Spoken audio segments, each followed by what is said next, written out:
ക്ഷേമ പെൻഷൻ 600 രൂപ നേരത്തെ 18 മാസം കുടിശ്ശിക 2016 ഈ കഴിഞ്ഞ ഗവൺമെന്റ് LDFന്റെ നേതൃത്വത്തിൽ അധികാരത്തിൽ വന്നപ്പോൾ ആദ്യമെടുത്ത തീരുമാനം ആ കുടിശ്ശിക മുഴുവൻ കൊടുത്തു തീർക്കൽ. തകരട്ടെ എന്നാഗ്രഹിച്ചെങ്കിലും വിവിധ കാര്യങ്ങളിൽ ഇതാ രാജ്യത്തിന്റെ മുന്നിൽ നമ്പർ 1 എന്ന് പറഞ്ഞുകൊണ്ട് കേരളത്തിന് കേന്ദ്ര ഗവൺമെന്റിന്റേതായ അവാർഡുകൾ ഒന്നിനു പുറകെ ഒന്നായി കേന്ദ്രത്തിന് തന്നെ നൽകേണ്ടി വന്നു. ഡിബേറ്റിലേക്ക് സ്വാഗതം. പ്രതിപക്ഷ ബഹിഷ്കരണത്തിനിടെ രണ്ടാം പിണറായി സർക്കാരിന്റെ 4ാം വാർഷികാഘോഷങ്ങൾക്ക് തുടക്കം. കേന്ദ്രത്തെ കുറ്റം പറഞ്ഞും റോഡ് വികസനം എടുത്തുകാട്ടിയും UDF സർക്കാർ വരുത്തിവെച്ച ക്ഷേമ പെൻഷൻ കുടിശ്ശിക കൊടുത്തെന്ന അവകാശവാദം ഉന്നയിച്ചും കാസർഗോഡ് കാലിക്കടവിൽ ആഘോഷ മാമാങ്കത്തിന് തുടക്കമായപ്പോൾ കാലിയായ ഖജനാവ് മറച്ചുവെച്ചു മുഖ്യമന്ത്രി. 2 മാസമായി ജീവിത സമരം നടത്തുന്ന ആശമാരെ കാണാതെയുള്ള ആഘോഷം 3ാം വരവ് ഉറപ്പിച്ചുള്ള മുന്നൊരുക്കമോ? ദേശീയപാത വികസനം സംസ്ഥാനത്തിന്റെ മാത്രം നേട്ടമാക്കുന്ന മുഖ്യമന്ത്രി കേന്ദ്രത്തെ കണക്കിന് കുറ്റപ്പെടുത്തുന്നു. 100 കോടിയുടെ ആഘോഷം 3ാം വരവ് ഉറപ്പിക്കുന്നതോ? പ്രൈം ഡിബേറ്റ് ചർച്ച ചെയ്യും.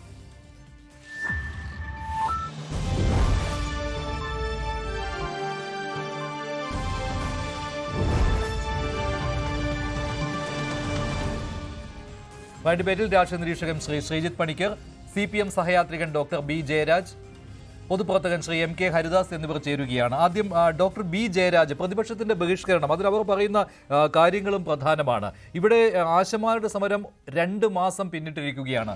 സർക്കാർ തിരിഞ്ഞു നോക്കുന്നില്ല എന്ന് മാത്രമല്ല, അതിനെ പൂർണ്ണമായിട്ടും അവഗണിച്ച് കളഞ്ഞിരിക്കുകയാണ്.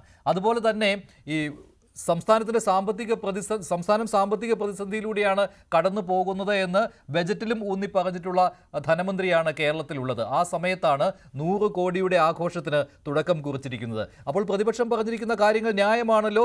ഈ ആഘോഷം ബഹിഷ്കരിക്കാൻ അത് ജനങ്ങളുടെ ആഗ്രഹവുമാണ്.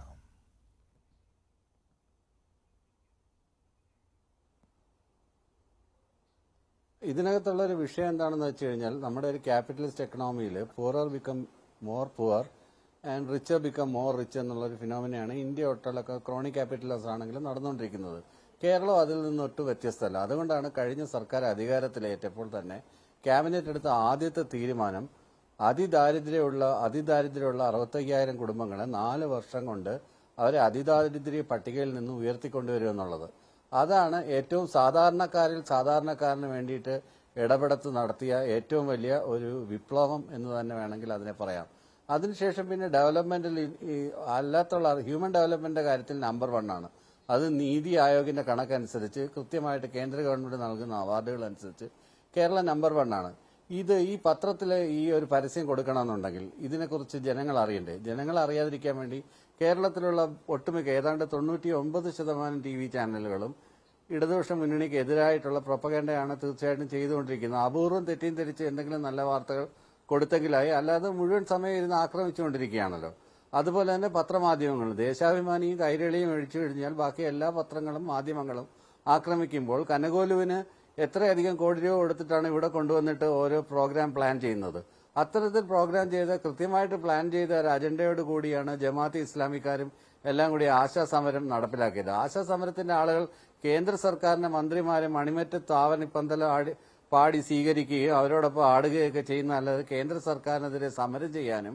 ഈ അടുത്ത സമയത്ത് മനില സി മോഹൻ നൽകിയ ഇന്റർവ്യൂ ഞാൻ കാണുകയുണ്ടായി. അതിനകത്ത് എത്ര ബാലിശമായിട്ടാണ് ആശാസമരത്തിന്റെ ലീഡർ അതിനെക്കുറിച്ച് പ്രതികരിക്കുന്നത്. കേരള രാഷ്ട്രീയത്തിലെ കേരളത്തിനാണ് അതിന് ഫണ്ട് കൊടുക്കേണ്ടതെന്ന് പറയുന്ന അവരെ കേന്ദ്ര തൊഴിൽ നിയമം മാറ്റാനുള്ള കാര്യമാണ് ഇതിന് പരമപ്രധാനമെന്ന് നമുക്ക് എല്ലാവർക്കും അറിയാമെങ്കിൽ പോലും കേന്ദ്രത്തിനെതിരെ ഒരു അക്ഷരം പോലും മിണ്ടാൻ അവരാരും തയ്യാറല്ല. അതുകൊണ്ടാണ് ഇതൊരു സ്പോൺസേഡ് സമരമാണ് എന്ന് നമ്മൾ കൃത്യമായിട്ട് വിലയിരുത്തിയിട്ടുള്ളത്. അതുമല്ല, ഒരു തരത്തിലുള്ള കോംപ്രമൈസിന് അവർ തയ്യാറല്ല. അതിനുശേഷം പിന്നീട് കണ്ട വനിതാ CPIമാരുടെ സമരമാണ്. ആ വനിതാ CPIമാരുടെ സമരത്തിൽ നമ്മൾ കണ്ടത് എന്താണ്? റാങ്ക് ലിസ്റ്റിലുള്ള എല്ലാ ആളുകൾക്കും ജോലി കൊടുക്കുക എന്ന് പറയുന്നത് ഒരു സർക്കാരിന് നടപ്പിലാക്കുന്ന കാര്യമല്ല. കാര്യം ഒരു ഒഴിവിന് വേണ്ടി ഏതാണ്ട് 8ഓളം ആളുകളെ സെലക്ട് ചെയ്ത് വെക്കും. എന്നിട്ടും സമരക്കാരുമായിട്ടൊരു ഒത്തുതീർപ്പിന് വേണ്ടിയിട്ട് അതിനകത്തുനിന്ന് സമരം ചെയ്യുന്നവരിൽ നിന്ന് 45ഓളം പേരെ സർക്കാർ എടുത്തു വെച്ചു. ഈ പറഞ്ഞത് കണക്കുപോലെ ശ്രീലങ്കയെക്കാളും ഭയങ്കര കടബാധ്യതയിലേക്ക് ഉള്ളതിനും ഇല്ലാത്തതിനും ഒക്കെ സമരം ചെയ്യുന്ന ഒരു പ്രസ്ഥാനത്തിന്റെ ഉള്ളതിനും ഇല്ലാത്തതിനും ഒക്കെ സമരം ചെയ്യുന്ന ഒരു പ്രസ്ഥാനത്തിന്റെ സഹയാത്രികൻ എന്ന രീതിയിൽ താങ്കൾ ഇങ്ങനെ പറയുന്നതിലാണ് അത്ഭുതം തോന്നുന്നത്. ഇത് പിണറായി സർക്കാർ അധികാരത്തിൽ കയറിയതിനു ശേഷം മാത്രമേ ഈ ജനകീയ സമരങ്ങൾക്ക് നേരെയുള്ള മുഖം തിരിക്കൽ ഉള്ളുവല്ലോ. മുൻപ് UDF സർക്കാരിന്റെ കാലത്താണ് ഇത് സംഭവിച്ചിരുന്നു എങ്കിൽ ഇങ്ങനെ ആയിരുന്നില്ല കാര്യങ്ങളുടെ പോക്ക്. അത് മാത്രമല്ല, ഈ വനിതകളുടെ ഒരു മുന്നേറ്റം എന്ന് തന്നെ പറയാം ആശമാരുടെ സമരത്തെ. ഇത്രയും ദിവസങ്ങളായിട്ടും 2 മാസമായിട്ടും അവർ പിന്തിരിയാൻ തയ്യാറായിട്ടില്ല എങ്കിൽ അവർക്കൊരു സല്യൂട്ട് തന്നെ കൊടുക്കേണ്ടി വരും. അതിനെയാണ് ആക്ഷേപിച്ചില്ലാതാക്കാൻ നോക്കുന്നത്. പിണറായി സർക്കാർ ഇപ്പോൾ ഈ വലിയ ആഘോഷ മാമാങ്കം നടക്കുന്നത് LDF 3 എന്ന മുന്നൊരുക്കത്തിലാണ്. പക്ഷേ ഈ കണ്ണുനീർ അതിലേക്കുള്ള വഴി അടയ്ക്കും ഡോക്ടർ B ജയരാജ്, അത് ഓർക്കണം.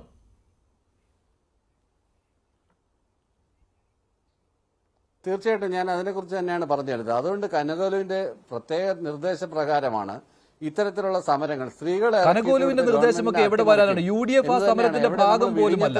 UDF ആ സമരത്തിന്റെ ഭാഗം പോലുമല്ല. സംസ്ഥാനത്ത് നടക്കുന്ന ജനകീയ സമരങ്ങളുടെ മുന്നണിയിലേക്ക് എത്തുവാനൊന്നും UDF-നൂടെ കഴിഞ്ഞിട്ടില്ല. അവർ വലിഞ്ഞു കയറി ചെല്ലുന്നത് മാത്രമേ ഉള്ളൂ. UDF-ഉം BJP-യും ജമാഅത്ത് ഇസ്ലാമിയും എല്ലാം ഇതിനകത്ത് ഒറ്റക്കെട്ട് തന്നെയാണ് മഞ്ജുഷ്. ഇതിനകത്ത് അവരെല്ലാം ഒറ്റക്കെട്ട് തന്നെയാണ്. ഇവര് മുന്നിൽ വരുന്നില്ലെന്നേ ഉള്ളൂ. പിന്നിൽ ചരടുവലികൾ നടത്തുന്നതല്ല ഈ കൂട്ടർ തന്നെയാണ്. ആയിക്കോട്ടെ, അങ്ങനെയാണെങ്കിലും എന്താണ് കുഴപ്പം? അല്ലല്ല, ഒരുപാട് പ്രസ്ഥാനങ്ങളുടെ പിന്തുണയുണ്ടെങ്കിൽ ആ ജനകീയ സമരത്തിന് അത്രമാത്രം പ്രാധാന്യമുള്ളതാണ്. ഒരുപാട് പാർട്ടികളുടെയും സംഘടനകളുടെയും പിന്തുണയുണ്ടെങ്കിൽ അതിന് അത്രമാത്രം പ്രാധാന്യം കൊടുക്കണം. അതൊരു വനിതാ മൂവ്മെന്റ് ആയി തന്നെ വരികയാണ്. ആ സമയത്ത് അവരുടെ കണ്ണീർ വീണ് കിടക്കുന്ന സമയത്താണ് ഈ 100 കോടി മുടക്കിയുള്ള ആഘോഷം നടക്കുന്നത്. വനിതാ മുന്നേറ്റം നമ്മൾ മുമ്പ് കണ്ടിട്ടുള്ളതാണ്. പെമ്പിള എരുമയെ പോലുള്ള സമരങ്ങൾ, അതുപോലെയുള്ള പല സമരങ്ങളിലും വനിതകളെ മുന്നിൽ നിർത്തിയിട്ടുള്ള പല പരിപാടികളും നമ്മൾ കണ്ടിട്ടുള്ളതാണ്. അതിനകത്ത് ജെന്യൂൻ ആയിട്ടുള്ള സമരങ്ങളും ഇതുപോലെയുള്ള ഫേക്ക് സമരങ്ങളുമുണ്ട്. ഈ ഫേക്ക് സമരങ്ങളെയൊക്കെ ജനകീയ സമരങ്ങളായിട്ട് ഉയർത്തി കാണിക്കുമ്പോൾ ഇവരത് ചെയ്യുമ്പോൾ ഈ പറയുന്നത് പോലെ അതിന് ഒരു ജാക്കറ്റ് പരസ്യം, ഒരു എല്ലാ ദേശീയ വസ്ത്രങ്ങൾ കൊടുക്കുന്നതിന് എത്ര രൂപ ചെലവാകും? ശരി, ശ്രീജിത്ത് പണിക്കർ, ഇതിപ്പോൾ ഈ 100 കോടിയുടെ ആഘോഷ മാമാങ്കം എന്നുള്ള ആരോപണമാണല്ലോ വരുന്നത്. അതിന് ഡോക്ടർ B ജയരാജ് പറയുന്നത് സംസ്ഥാന സർക്കാരിന്റെ നേട്ടങ്ങൾ ജനങ്ങളിൽ എത്തിക്കാൻ ഇവിടെ ആരും തയ്യാറാവില്ല, ഒരു മാധ്യമവും തയ്യാറാകുന്നില്ല. CPM-ഉമായിട്ട് ചേർന്ന് നിൽക്കുന്ന CPM-ന്റെ മുഖപത്രവും അതുപോലെ തന്നെ ചാനലുമൊക്കെ മാത്രമേ ഉള്ളൂ ഇത്തരത്തിലുള്ള നേട്ടങ്ങൾ പ്രചരിപ്പിക്കുന്നതിന് വേണ്ടി. അപ്പോൾ കുറച്ച് കാശ് മുടക്കി നേട്ടങ്ങൾ ജനങ്ങളിലേക്ക് എത്തിക്കേണ്ടി വരും. അതിനെന്ത് തെറ്റാണോ ഉള്ളത്? അതിനെ ഈ ആശാ സമരവുമായിട്ടൊക്കെ കൂട്ടിക്കുഴച്ച്, അല്ലാതെങ്കിൽ ഈ CPO-മാരുടെ റാങ്ക് പട്ടികയിലുള്ളവർക്ക് ജോലി കൊടുത്തില്ല എന്നുള്ള സമരം അത് കഴിഞ്ഞു, അത് പരാജയപ്പെടുകയും ചെയ്തു. അവർക്ക് കണ്ണീരോടെ മടങ്ങേണ്ടി വന്നു സെക്രട്ടേറിയറ്റ് മുന്നിൽ നിന്ന്. ഇത്തരത്തിലുള്ള കാര്യങ്ങൾ എടുത്തു പറഞ്ഞുകൊണ്ട് ഈ ആഘോഷത്തിന് മാറ്റുകുറയ്ക്കുന്നത് എന്തിനു വേണ്ടിയാണ്, നേട്ടങ്ങൾ ജനങ്ങളിൽ എത്തിക്കാതിരിക്കാൻ ശ്രമിക്കുന്നത് എന്തിനു വേണ്ടിയാണ് എന്നുള്ള വാദമാണ് ഡോക്ടർ B ജയരാജ് ഉന്നയിച്ചത്. അതിനുള്ള മറുപടി.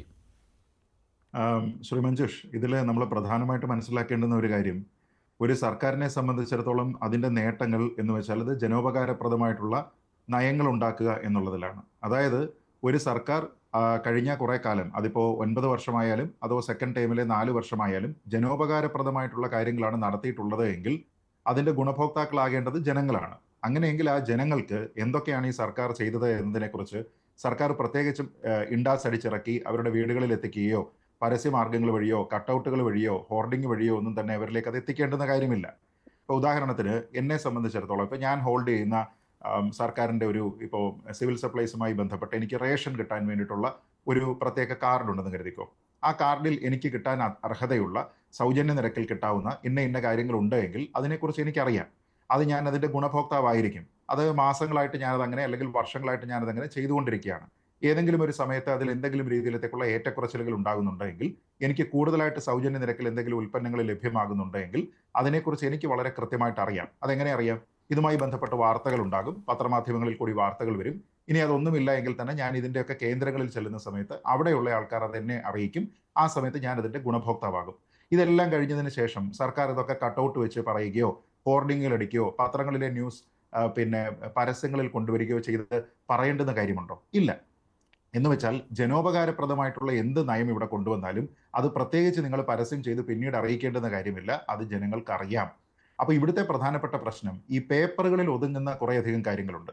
ഇംപ്ലിമെന്റേഷൻ ലെവലിലേക്ക് വന്നിട്ടില്ലാത്ത കേവല പ്രഖ്യാപനങ്ങളായിരിക്കുന്ന, ബജറ്റ് പ്രഖ്യാപനങ്ങളായിരിക്കുന്ന, പാർട്ടി വേദികളിലെ പ്രഖ്യാപനങ്ങളായിരിക്കുന്ന കുറേയധികം കാര്യങ്ങളുണ്ട്. ആ കാര്യങ്ങളെയൊക്കെ തന്നെ പെരുപ്പിച്ച് കാണിക്കുന്നതിന് വേണ്ടിയും ഇങ്ങനെയാണ് ഞങ്ങൾ നമ്പർ 1 സ്റ്റാറ്റസിലേക്ക് എത്തിയിരിക്കുന്നത് എന്ന് പറഞ്ഞുകൊണ്ട് തള്ളുന്നതിന് അഥവാ നുണ പ്രചരിപ്പിക്കുന്നതിന് വേണ്ടിയിട്ടാണ് ഈ രീതിയിലത്തേക്കുള്ള ഒരു PR ഇപ്പോൾ കാര്യമായിട്ട് ഉപയോഗിക്കുന്നത്.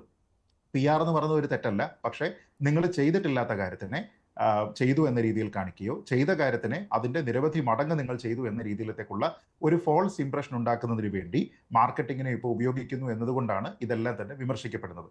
അപ്പോൾ അത് ദേശാഭിമാനിയിലോ കൈരളിയിലോ മാത്രം വന്നതുകൊണ്ടായില്ല. എന്തായാലും ജനയുഗം പോലും അദ്ദേഹം പറഞ്ഞില്ല. ഇപ്പൊ CPIക്ക് പോലും അതിൽ വലിയ താല്പര്യമില്ല എന്ന് അദ്ദേഹം തന്നെ പരോക്ഷമായിട്ട് സമ്മതിക്കുന്നതിന് തുല്യമാണത്. എന്തുമായിക്കോട്ടെ. അപ്പൊ അത് ഒരു വശം. രണ്ടാമത് അദ്ദേഹം ഇവിടെ പറഞ്ഞിരിക്കുന്നത് തന്നെ ആശാ സമരത്തിനെയാണ്. എത്ര മോശമായിട്ടാണ് CPMന്റെ ആൾക്കാരും CPMനെ പിന്തുണയ്ക്കുന്ന ആൾക്കാരും ഒരു ജനകീയ സമരത്തിനെ കുറിച്ച് പറയുന്നതെന്ന് ആലോചിച്ച് നോക്കുക. ജനകീയ സമരമെന്ന് ഞാൻ പറയുന്നതിന്റെ കാരണം അത് കേവലം അവിടെ സമരം ചെയ്യുന്ന ആൾക്കാരുടെ മാത്രമായിട്ടുള്ള ഒരു ആവശ്യമല്ല.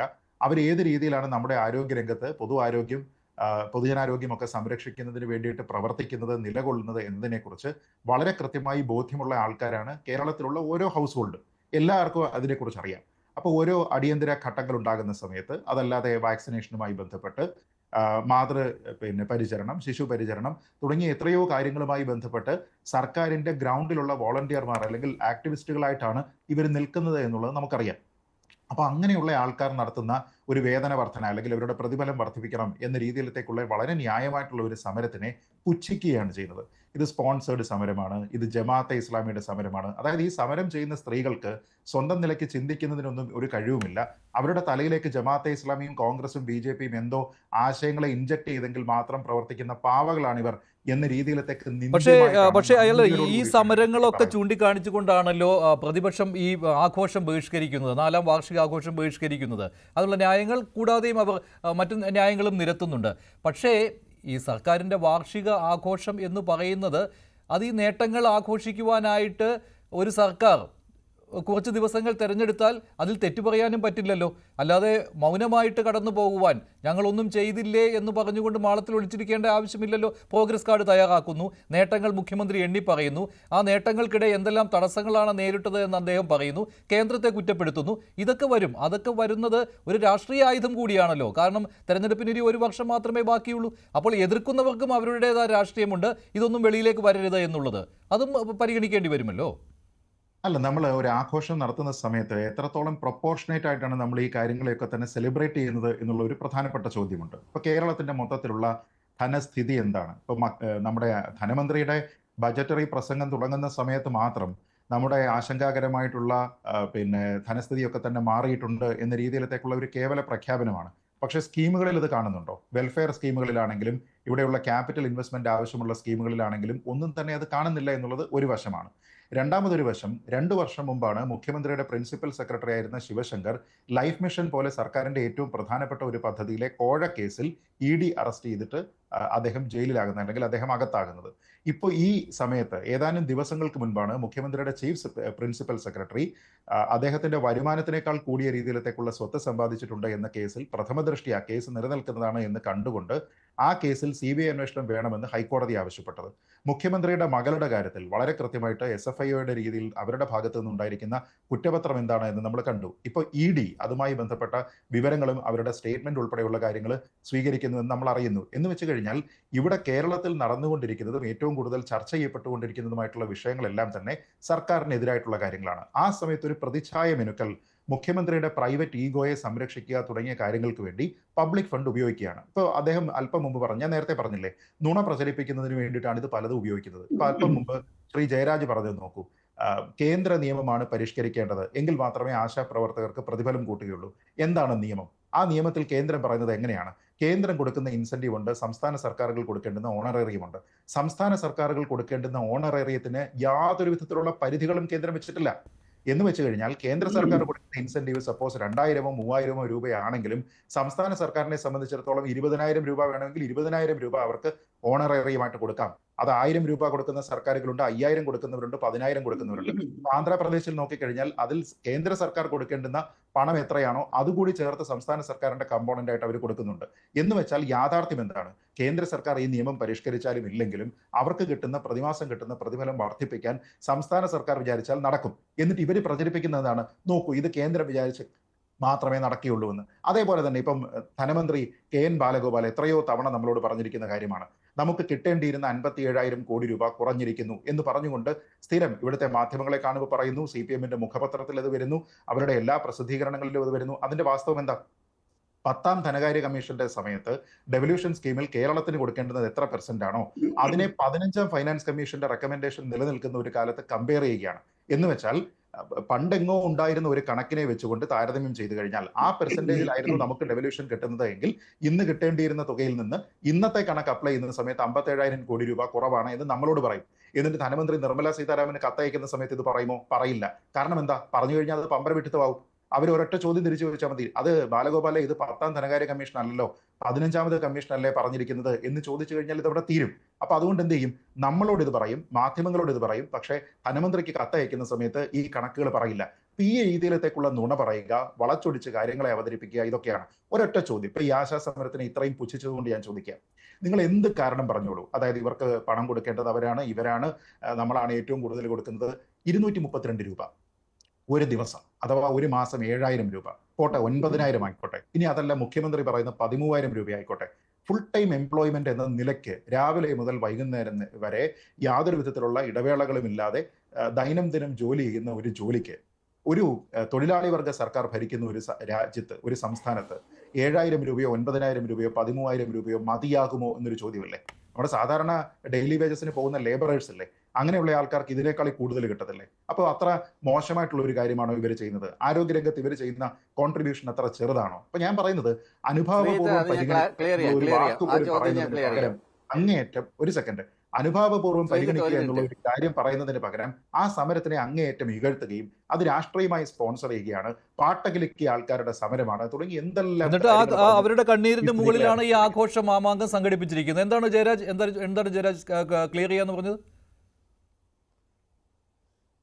ഇതിനകത്ത് വേറൊരു കാര്യം എന്ന് വെച്ച് കഴിഞ്ഞാൽ അത് വോളണ്ടിയേഴ്സ് ആണ്, അവർ തൊഴിലാളികളല്ല. പിന്നെ തൊഴിലാളികളുടെ ന്യായം അവർക്ക് ആപ്ലിക്കബിളും അല്ല. വോളണ്ടിയേഴ്സിന്റെ നിയമം കേന്ദ്ര തൊഴിൽ നിയമത്തിൽ മാറ്റം വരുത്തി അവരെ തൊഴിലാളികളായിട്ട് അംഗീകരിച്ചാൽ മാത്രമേ ശ്രീജിത്ത് പണിക്കർ പറയുന്നത് പോലെയുള്ള വേതനം അവർക്ക് കൊടുക്കാൻ പറ്റൂ. അല്ലാതെ ഓണററി എന്ന് പറഞ്ഞിട്ട് 20,000 30,000 ഒന്നും എടുത്തു കൊടുക്കാൻ ഒരു നിയമങ്ങളും എവിടെ അനുവദിക്കുന്നില്ല. അങ്ങനെ എടുത്തു പരിധിയില്ല എന്ന് മാത്രമല്ല, 1,000 രൂപ പോലും അവർക്ക് കൂട്ടിക്കൊടുക്കുവാൻ തയ്യാറായിട്ടില്ല. ആ പിടിവാശിയാണ് സർക്കാർ കാണിച്ചുകൊണ്ടിരിക്കുന്നത്. അല്ലാതെ അവർ പറയുന്ന 21,000 രൂപ സമരത്തിലൊന്നും അവർ ഉറച്ചു നിൽക്കുന്നില്ല, ആവശ്യത്തിനൊന്നും ഉറച്ചു നിൽക്കുന്നില്ല. അവർക്കൊരു നിസ്സാരമായ കൂട്ടിക്കൊടുക്കുവാൻ തയ്യാറാകുന്നില്ല ഡോക്ടർ ബി ജയരാജ്. പക്ഷേ 100 കോടിയുടെ ആഘോഷം നടത്താൻ ഇവിടെ പണമുണ്ട്. ശ്രീ എം കെ ഹരിദാസ് ഇവിടെ ഇവിടെ ആഘോഷം നടത്തുന്ന ഓണറേറിയമായി കൂട്ടിക്കൊടുത്ത ഒരു സർക്കാർ തന്നെയാണിത്. വേറെ ഒരു സംസ്ഥാനത്ത് കൊടുക്കുന്നില്ല. പിന്നെ ആന്ധ്രയിൽ കൊടുക്കുന്നത് ആന്ധ്രയുടെ വീണ്ടും എന്താണ് കൊടുത്തിരിക്കുന്നത്? സർക്കാർ ഭരിക്കുന്ന ആ പൈസ കൊണ്ടാണ് ഓണററി അങ്ങനെ കൊടുക്കാൻ പറ്റില്ല. ഓണററി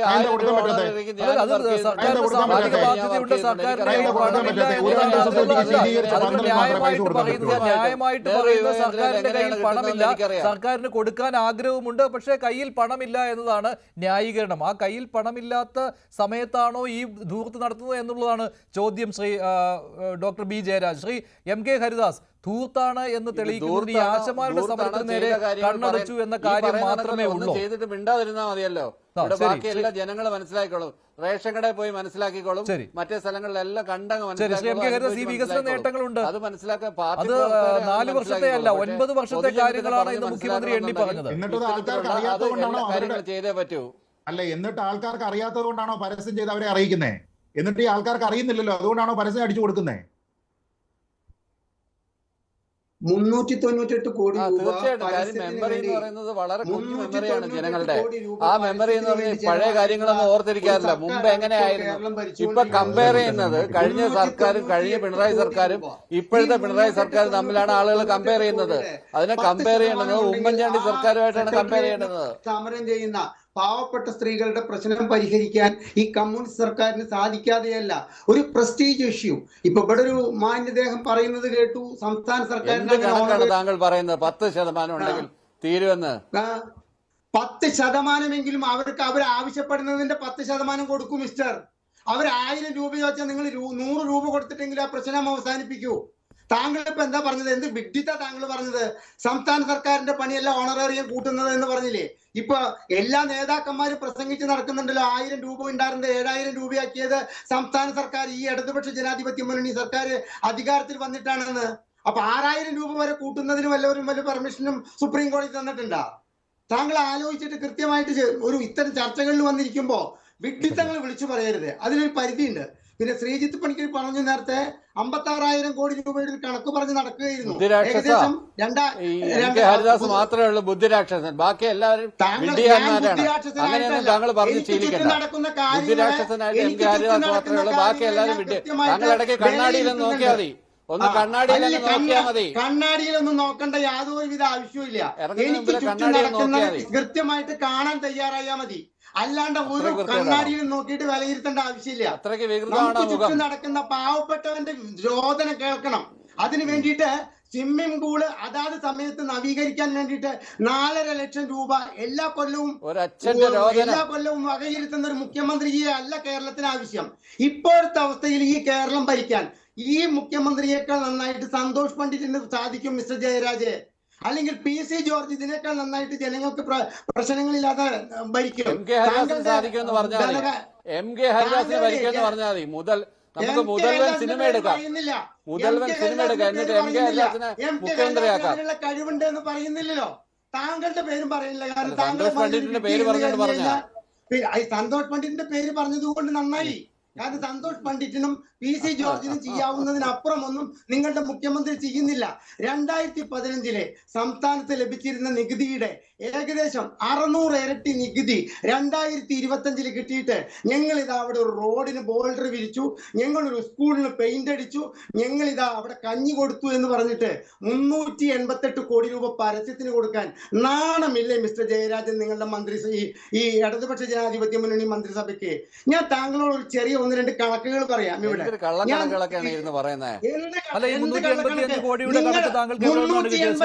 ഇവിടുത്തെ പബ്ലിക് റിലേഷൻ വകുപ്പ് എനിക്ക് തന്നിട്ടുള്ള മറുപടിയിലെ 388 കോടി രൂപ പരസ്യത്തിന് വേണ്ടിയിട്ട്, വിവിധ പരസ്യത്തിന് വേണ്ടിയിട്ട് നാളെ താങ്കൾ വെല്ലുവിളിക്കുകയാണ് ഇപ്പൊ ഈ ചർച്ചയിൽ വെച്ചാൽ. നാളെ താങ്കൾക്ക് റെക്കോർഡിക്കലായിട്ട് എനിക്കറിയില്ല PR ഏജൻസിക്ക് പിണറായി വിജയനോടും ഇടതുപക്ഷ ജനാധിപത്യ മുന്നണി സർക്കാരിനോടുമുള്ള ദേഷ്യം കൊണ്ട് തന്നതാണ് എന്നുള്ളത്. ശ്രീ എം കെ ഹരിദാസ്, ഇപ്പോൾ ഈ 4ാം വാർഷിക ആഘോഷങ്ങൾക്ക് വേണ്ടി മാത്രമുള്ള കണക്കാണോ? അവിടെ മുഖ്യമന്ത്രി പിണറായി വിജയന്റെ മുഖമുള്ള ബോർഡുകളും ഒക്കെ ഉൾപ്പെട്ടിട്ടുണ്ട്? അല്ല. ഇത് 4 വർഷത്തെ ഭരണത്തിന്, അതായത് 2021 മുതൽ 2024 ഡിസംബർ വരെയുള്ള കണക്കാണ് ഞാൻ ഈ പറയുന്നത്. അല്ലാതെ ഈ 4ാം വർഷത്തിന്റെ നവകേരള സദസ് ഉണ്ടായിരുന്നു, അതുകൂടി ഉൾപ്പെടുത്തിയാണ്. അതൊന്നും അതിൽ പെടില്ല. നവകേരള സദസ് പെടില്ല, കേരളീയം പെടില്ല, ഒന്നുമില്ല. നിങ്ങൾ മാധ്യമങ്ങളാണ് അതിന്റെ ഗുണഭോക്താക്കള്. അതുകൊണ്ട് അതിന്റെ ഡീറ്റെയിൽസ് ഞാൻ നിങ്ങൾക്ക് തന്നിട്ടും ആരും അത് കൊടുക്കാൻ തയ്യാറായില്ല. നുണ പറയുകയാണ്, സന്തോഷ് പണ്ഡിറ്റിനെ ഉപമിക്കുകയാണെന്ന് പറയുമ്പോ ഇവിടെ താങ്കള് ദയവ് ചെയ്ത് ഇതൊന്ന് കേൾക്കണം. സാമൂഹ്യ സുരക്ഷാ പെൻഷനെ ഞാൻ അംഗീകരിക്കുന്നില്ല, അത് വിട്ടോളൂ, അത് ജനങ്ങൾ പിച്ചച്ചട്ടി എടുത്ത് തണ്ടട്ടെ. എയ്ഡ്സ് രോഗികൾക്ക് 1000 രൂപ വീതം മാസം കൊടുക്കുന്നുണ്ട് സർക്കാർ. അതിൽ എത്ര കോടി കുടിശ്ശികാന്ന് താങ്കൾക്ക് അറിയോ? 18 കോടി രൂപയാണ് ഈ എയ്ഡ്സ് രോഗികളല്ല, ക്ഷമിക്കണം, എയ്ഡ്സ് ബാധിതർക്ക് കൊടുക്കാനുള്ളത്. ഇനി തൊഴിലില്ലായ്മ വേതനം 6 മാസം കൂടുമ്പോൾ 120 രൂപ 1355 പേർക്ക് കൊടുക്കുന്നത് കഴിഞ്ഞ 6 ഗഡുക്കൾ അതിന്റെ വീഴ്ചയാണ്. ഇനി അടുത്തത് കുഷ്ഠരോഗികൾക്ക് 1000 രൂപ വീതം പ്രതിമാസം നൽകുന്നുണ്ട്, അതിന്റെ 8 ലക്ഷം രൂപ അത് കുടിശ്ശികയാണ്. ക്ഷയരോഗികൾക്ക് 1000 രൂപ കൊടുക്കുന്നുണ്ട്, അത് 6.5 ലക്ഷം രൂപ കുടിശ്ശികയാണ്. എൻഡോസൾഫാൻ ദുരിതബാധിതർക്ക് 11 കോടി രൂപയാണ് അവരുടെ ദുരിതാശ്വാസത്തിലേക്ക് നൽകാനുള്ളത്. പോക്സോ കേസ് ഇരകൾക്ക് കേൾക്കണം മിസ്റ്റർ ജയരാജൻ, കോടതി ഹൈക്കോടതി അടക്കം പറയുന്നതാണ് പോക്സോ കേസ് ഇരകൾക്ക് സംസ്ഥാന സർക്കാർ നൽകാനുള്ള നഷ്ടപരിഹാരം സമയബന്ധിതമായി നൽകണമെന്ന്. എത്ര കൊടുക്കാനുള്ളതെന്നറിയോ? 11 കോടി 60 ലക്ഷം രൂപയാണ് നൽകാനുള്ളത് പോക്സോ കേസ് ഇരകൾക്ക്. ഒരു പോക്സോ കേസ് ഇരയുടെ അമ്മ എന്നെ ഫോണിൽ വിളിച്ചുകൊണ്ട്, സാർ ദയവ് ചെയ്ത് ഇതിലൊന്ന് ഇടപെടണം, നിങ്ങൾക്ക് ആ പൈസ ഇതുവരെ 1.25 ലക്ഷം രൂപ ഞങ്ങൾക്ക് കോടതിയിൽ നിന്നും പാസ്സായത് ഇതുവരെ കിട്ടിയിട്ടില്ല എന്ന് പറഞ്ഞ് കരയുന്ന ഒരു അമ്മയുടെ മുമ്പ് കൂടി 100 കോടി രൂപ ചെലവാക്കിയിട്ട് 4 വർഷത്തിനുള്ളിൽ കേരളത്തിൽ അത് ചെയ്തു ഇത് ചെയ്തു. എന്തൊരു മാറ്റമാണ് കേരളത്തിന്. സ്തുതിപാഠക വൃന്ദങ്ങളെ കൊണ്ട് കാരണഭൂതൻ എന്നുള്ള കൈകൊട്ടിക്കളി കളിപ്പിക്കുന്നു. ഇതാണ് ഒരു മുഖ്യമന്ത്രിയുടെ ചുമതല. ഇതിനാണോ ഞങ്ങളെപ്പോലുള്ളവർ കൈയടിച്ചിട്ട് ഈ മുഖ്യമന്ത്രിയെ പ്രോത്സാഹിപ്പിക്കേണ്ടത്? മറ്റ് സംസ്ഥാനങ്ങളിൽ ചിലവാക്കുന്നത് അത്ര ഇവിടെ ചിലവാക്കുന്നില്ല. ഇന്ന് ബാലഗോപാലൻ പറഞ്ഞിട്ടുള്ളതാണ്, മറ്റ് സംസ്ഥാനങ്ങളുടെ ജനങ്ങളുടെ സാധാരണക്കാരന്റെ ജീവിത ദുരിതങ്ങളില്ലാത്തൊരു ജീവിതം കാഴ്ചവെക്കാൻ അവിടുത്തെ സർക്കാർ ചെയ്യേണ്ടതെല്ലാം ചെയ്തിട്ടാണ് 200 കോടിയായാലും 300 കോടിയായാലും അവരുടെ ഓരോ വർഷത്തെ പരസ്യത്തിന് വേണ്ടി ചെലവാക്കുന്നതെങ്കിൽ അവിടുത്തെ ജനങ്ങളും മിണ്ടില്ല. ഇവിടുത്തെ പച്ചക്കറിയുടെ വില എന്താണ്? ഇവിടുത്തെ അരിയുടെ വില എന്താണ്? ഇവിടെ സപ്ലൈകോയിൽ പോയാൽ 13 സബ്സിഡി സാധനങ്ങൾ കിട്ടാനുണ്ടോ? ഞങ്ങൾ ഇതിനൊക്കെയാണോ? അതുപോലെ തന്നെ മുഖ്യമന്ത്രിയുടെ ഈ 4 വർഷത്തെ ഈ ക്ലിഫ് ഹൗസ് നവീകരണത്തിന് വേണ്ടി മാത്രം 5.16 കോടി രൂപയാണ് ചെലവഴിച്ചിരിക്കുന്നത്. മെഡിക്കൽ റീഎംബേഴ്സ്മെന്റിന്റെ പേരിൽ 4.12 കോടി രൂപയാണ് ഈ മന്ത്രിമാരൊക്കെ കൂടി എഴുതിയിരിക്കുന്നത്. ഞങ്ങൾ ഇതിനൊക്കെയാണോ വാഴ്ത്തേണ്ടത്? അല്ലെങ്കിൽ പ്രതിപക്ഷം ഇതിൽ പങ്കെടുത്തുകൊണ്ട് ഇതൊക്കെ ഇനിയും തുടർന്ന് ചെയ്തോളൂ എന്നാണോ ഞങ്ങൾ പറയേണ്ടത്? അതുപോലെ തന്നെ ഇനിയുണ്ട് മഞ്ജുഷ, ഡോക്ടർ ബി ജയരാജ് അല്ലല്ല, ബാക്കി കാര്യങ്ങൾ പിന്നീട് പറയാം. ശ്രീ ഡോക്ടർ ബി ജയരാജ്, ഇതൊക്കെ കണക്കുകൾ ചൂണ്ടിക്കാണിച്ചാണ് MK ഹരിദാസ് പറയുന്നത്. MK ഹരിദാസ് നുണയനല്ലേ? കണക്കുകൾ ചൂണ്ടിക്കിടക്കും. അതൊരു പുതിയ സംഭവമൊന്നുമല്ല. MK ഹരിദാസിന്റെ കണക്കുകളൊക്കെ അവിടെ ഇരിക്കട്ടെ, ആ കണക്കുകളൊക്കെ അവിടെ ഇരിക്കട്ടെ. ഈ പ്രധാനപ്പെട്ട ഒരു വിഷയം എന്ന് പറഞ്ഞു കഴിഞ്ഞാൽ, ഞാൻ പറഞ്ഞത് അതിദരിദ്രരെ മുഴുവൻ ഇല്ലാതാക്കുക, അല്ലെ അതിദാരിദ്ര്യം അനുഭവിക്കുന്നവരെ ഇല്ലാതാക്കുക എന്നുള്ളൊരു പദ്ധതിയാണ് ഈ ക്യാബിനറ്റ് കൂടി ആദ്യമേ തീരുമാനിച്ചതെന്ന് പറഞ്ഞത്. നവംബർ 1 അതിന്റെ പ്രഖ്യാപനം ഉണ്ടാവും. അതാണ് സാധാരണ ജനങ്ങൾ, സാധാരണക്കാരിൽ പാവപ്പെട്ടവരിൽ ഏറ്റവും പാവപ്പെട്ടവന് വേണ്ടിയിട്ട് ഈ ഗവൺമെന്റ് ചെയ്തത്. അത് മാത്രം മതി, വേറെ കൂടുതലൊന്നും വേണ്ട. അത് മുടങ്ങിക്കിടക്കുന്ന കാര്യമാണ് ഇവിടെ കണക്കുകൾ നിരത്തി പറഞ്ഞത്. അവയൊക്കെ മുടങ്ങിക്കിടക്കുന്ന കാര്യമാണ് ഇവിടെ കണക്കുകൾ നിരത്തി പറഞ്ഞത്. വേണ്ട, കുഷ്ഠരോഗികൾക്ക് അവർക്ക് കൊടുക്കുന്ന അതിനകത്തൊക്കെ വേറെ ചില വകുപ്പുകളുണ്ട്. NRHMന്റെ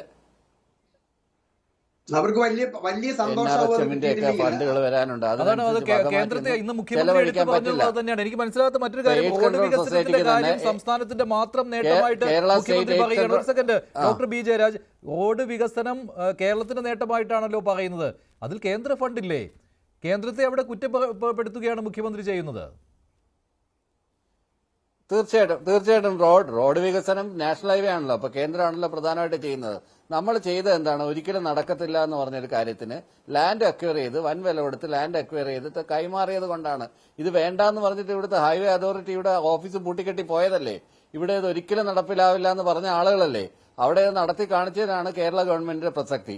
അതുപോലുള്ള ഓരോരോ ഫ്ളാഗ്ഷിപ്പ് പദ്ധതികൾ, അതുപോലെ ഈസ് ഓഫ് ഡൂയിങ് ബിസിനസിന്റെ കാര്യത്തില്, അതുപോലെയുള്ള നീതി ആയോഗിന്റെ പല കണക്കുകളുടെ അടിസ്ഥാനത്തില് അതെല്ലാം അതേപോലെ മെയിൻറ്റെയിൻ ചെയ്യുന്നില്ല. ആരോഗ്യരംഗത്ത് പ്രൈമറി ഹെൽത്ത് സെന്ററിൽ, എന്റെ വീടിനടുത്തുള്ള ഒരു പ്രൈമറി ഹെൽത്ത് സെന്ററിൽ പോയി നോക്കൂ, എത്ര മനോഹരമായിട്ടാണ്. മുമ്പ് ഒരു പ്രൈമറി ഹെൽത്ത് സെന്ററിൽ നമുക്ക് ചെന്ന് കയറാൻ പറ്റുമോ? ഞാൻ ഈ അടുത്ത സമയത്ത് എന്റെ കണ്ണെന്ന് കാണിക്കാൻ വേണ്ടി തിരുവനന്തപുരത്ത് മൾട്ടി സ്പെഷ്യാലിറ്റി ഹോസ്പിറ്റലിൽ പോയി. ആദ്യമേ അവിടുന്ന് റെഫറൽ മേടിച്ചിട്ടാണ് അങ്ങോട്ട് പോയത്. അതിനകത്തൊന്ന് ചെന്ന് കയറി നോക്കണം. ഹൈടെക് ഫെസിലിറ്റീസ് ആണ്, എല്ലാം സർക്കാരിന്റെ സ്ഥാപനമാണെന്ന് നമ്മൾ ആർക്കെങ്കിലും പറഞ്ഞു കൊടുക്കണം. അങ്ങനെ സ്കൂളുകളിലുണ്ടായ മാറ്റങ്ങൾ, പാഠപുസ്തകങ്ങൾ നേരത്തെ വിതരണം നടത്തുന്ന കാര്യത്തിൽ മുമ്പ് അങ്ങനെയാണോ? ലീഗിന്റെ മന്ത്രിമാരിരുന്നപ്പം പാഠപുസ്തകങ്ങളെല്ലാം നിങ്ങൾ ഡൗൺലോഡ് ചെയ്തെടുത്താ പറയുന്ന ഒരു കാലമില്ലായിരുന്നു. അബ്ദുൾ റബ്ബിന്റെ കാലത്ത് പാലാരിവട്ടം പോലുള്ള പാലങ്ങൾ ഇടിഞ്ഞു വീഴുന്ന കാലമില്ലായിരുന്നു. ആ കാലത്തിൽ നിന്നാണ് ഈ മാറ്റം വന്നത്. സ്കൂളിൽ പാമ്പ് കടിച്ചിട്ട് മരിച്ചത്, ക്ലാസ്സിലെ പൊത്തിൽ നിന്നും പാമ്പ് പുറത്തേക്ക് വന്നിട്ട് വയനാട് ഒരു കുട്ടി മരിച്ചത് ഈ സംസ്ഥാന സർക്കാരിന്റെ കീഴിലുള്ള സ്കൂളാണ്. സ്കൂള് പഞ്ചനക്ഷത്ര ഹോട്ടലാണ്. വീട്ടിലും ആളുകൾ പാമ്പ് കടിച്ച് മരിക്കാറുണ്ട്, സ്കൂളിൽ മാത്രമൊന്നുമല്ല വീടുകളിലും നടക്കാറുണ്ട്. ഇത്തരത്തിലുള്ള ന്യായീകരണങ്ങൾ വികലമാണ് ഡോക്ടർ ബി ജയരാജ്. നിങ്ങൾ കണ്ണടച്ചിരുട്ടാക്കിയിട്ട് കാര്യമൊന്നുമില്ല. എന്റെ അമ്മ, അങ്ങൊരു അധ്യാപകനല്ലേ, അങ്ങ് കുറച്ചുകൂടെ ഒന്ന് സെൻസിറ്റീവ് ആയിട്ട്. ഞാൻ പറഞ്ഞത് പാമ്പ് കടിച്ച് മരിച്ചെന്ന് പറഞ്ഞാൽ ഒറ്റപ്പെട്ട സംഭവമാണ് അത് പറയുന്നത്. വൈകാരികമായിട്ട് ഒരു കാര്യം പാമ്പ് കടിച്ച് മരിച്ചില്ലേ എന്ന് പറയുന്നത് പോലെ അത് പല സ്കൂളുകളിലും മരിച്ചിട്ടുണ്ട്, മതിലിടിഞ്ഞു വീണ കുട്ടികൾ മരിച്ചിട്ടുണ്ട്. അതെല്ലാം എടുത്തിട്ട് ഇതെല്ലാം സർക്കാരിന്റെ തലയിൽ കൊണ്ട് കെട്ടിവെക്കാനാണോ? ആ ഒരു മാറ്റമാണെങ്കിൽ MK ഹരിദാസ് ഒരു സ്കൂളിൽ പോയി നോക്ക്, ഒരു പബ്ലിക് ഹെൽത്ത് സെന്ററിൽ പോയി നോക്ക്, ഒരു സർക്കാർ സ്ഥാപനത്തിൽ കയറി നോക്കിയിട്ട് ഈ അഭിപ്രായം പറ. അല്ലാതെ എവിടെയെങ്കിലും ഒരു സ്ഥലത്ത് ഒരു പ്രശ്നം നടന്നെന്ന് പറഞ്ഞാൽ അത് മാത്രം ചൂണ്ടിക്കാണിച്ചുണ്ട്. ഒരു വലിയ വെള്ള ബോർഡ് ഉണ്ടെങ്കിൽ അതിനകത്ത് ഒരു കറുത്ത സ്പോട്ട് ഉണ്ടെങ്കിൽ ആ സ്പോട്ട് മാത്രം പർവ്വതീകരിച്ച് കാണിക്കുന്ന താങ്കളുടെ ഉദ്ദേശം എന്താണെന്നുള്ളത് കൃത്യമായിട്ട് അറിയാൻ പറ്റും, വളരെ കൃത്യമായിട്ട് അറിയാൻ പറ്റും. 40 ഇരട്ടിയാണ് 2016 ഒന്നുമില്ല, താങ്കളൊന്നും പറയുന്നില്ല. താങ്കൾ ആർക്കാണ് കുഴലൂത്ത് നടത്തുന്നതെന്ന് വളരെ വ്യക്തമായിട്ട് നമുക്കറിയാം. ഇതുപോലെ ഒരു വെളുത്ത പേപ്പറിൽ ഒരു കറുത്ത കുത്ത് കണ്ടു കഴിഞ്ഞാൽ ആ കറുത്ത കുത്തിനെ പർവ്വതീകരിച്ച് കാണിക്കുകയാണ് താങ്കളെ പോലുള്ള ദോഷൈക ദൃക്കുകൾ എന്ന് തന്നെ കൃത്യമായിട്ട് പറയേണ്ടി വരും. താങ്കളെ പോലുള്ള ദോഷൈക അത്തരം കാര്യങ്ങളാണ് ബഹുഭൂരിപക്ഷമുള്ള നേട്ടങ്ങൾ കാണാതെ ന്യൂനപക്ഷം മാത്രം കാണുന്നതുകൊണ്ട് സ്ഥാനമാനത്തിൽ താങ്കളാണ് സ്ഥാനമാനത്തിലുണ്ട് നടക്കുന്നത്.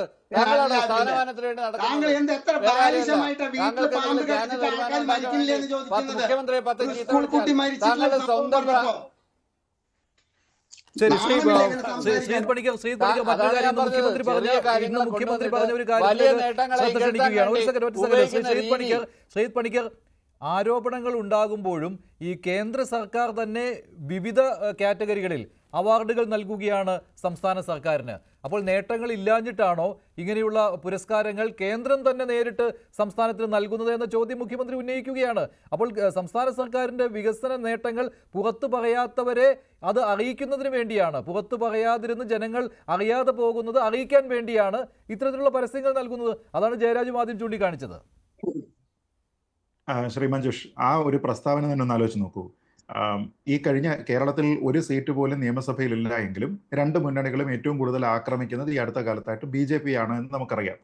അങ്ങനെയുള്ള BJP തന്നെ കേന്ദ്രത്തിൽ ഭരിക്കുന്ന സമയത്താണ് നീതി ആയോഗിന്റെ ഉൾപ്പെടെയുള്ള പല റേറ്റിംഗുകളിലും ഒന്നാമത് വരുന്നതിന്റെ പേരിൽ നമ്മുടെ സംസ്ഥാനത്തിനെ ഉൾപ്പെടെ ആദരിക്കുന്നത്. അത് വിവിധ മന്ത്രിമാര് കേന്ദ്രത്തിൽ നമ്മൾ ചടങ്ങുകൾ സംഘടിപ്പിച്ചതിന് ശേഷം ഇവരെയൊക്കെ ക്ഷണിച്ച് അവിടെ ആദരിക്കുന്നതൊക്കെ തന്നെ നമ്മൾ കാണുന്നുണ്ട്.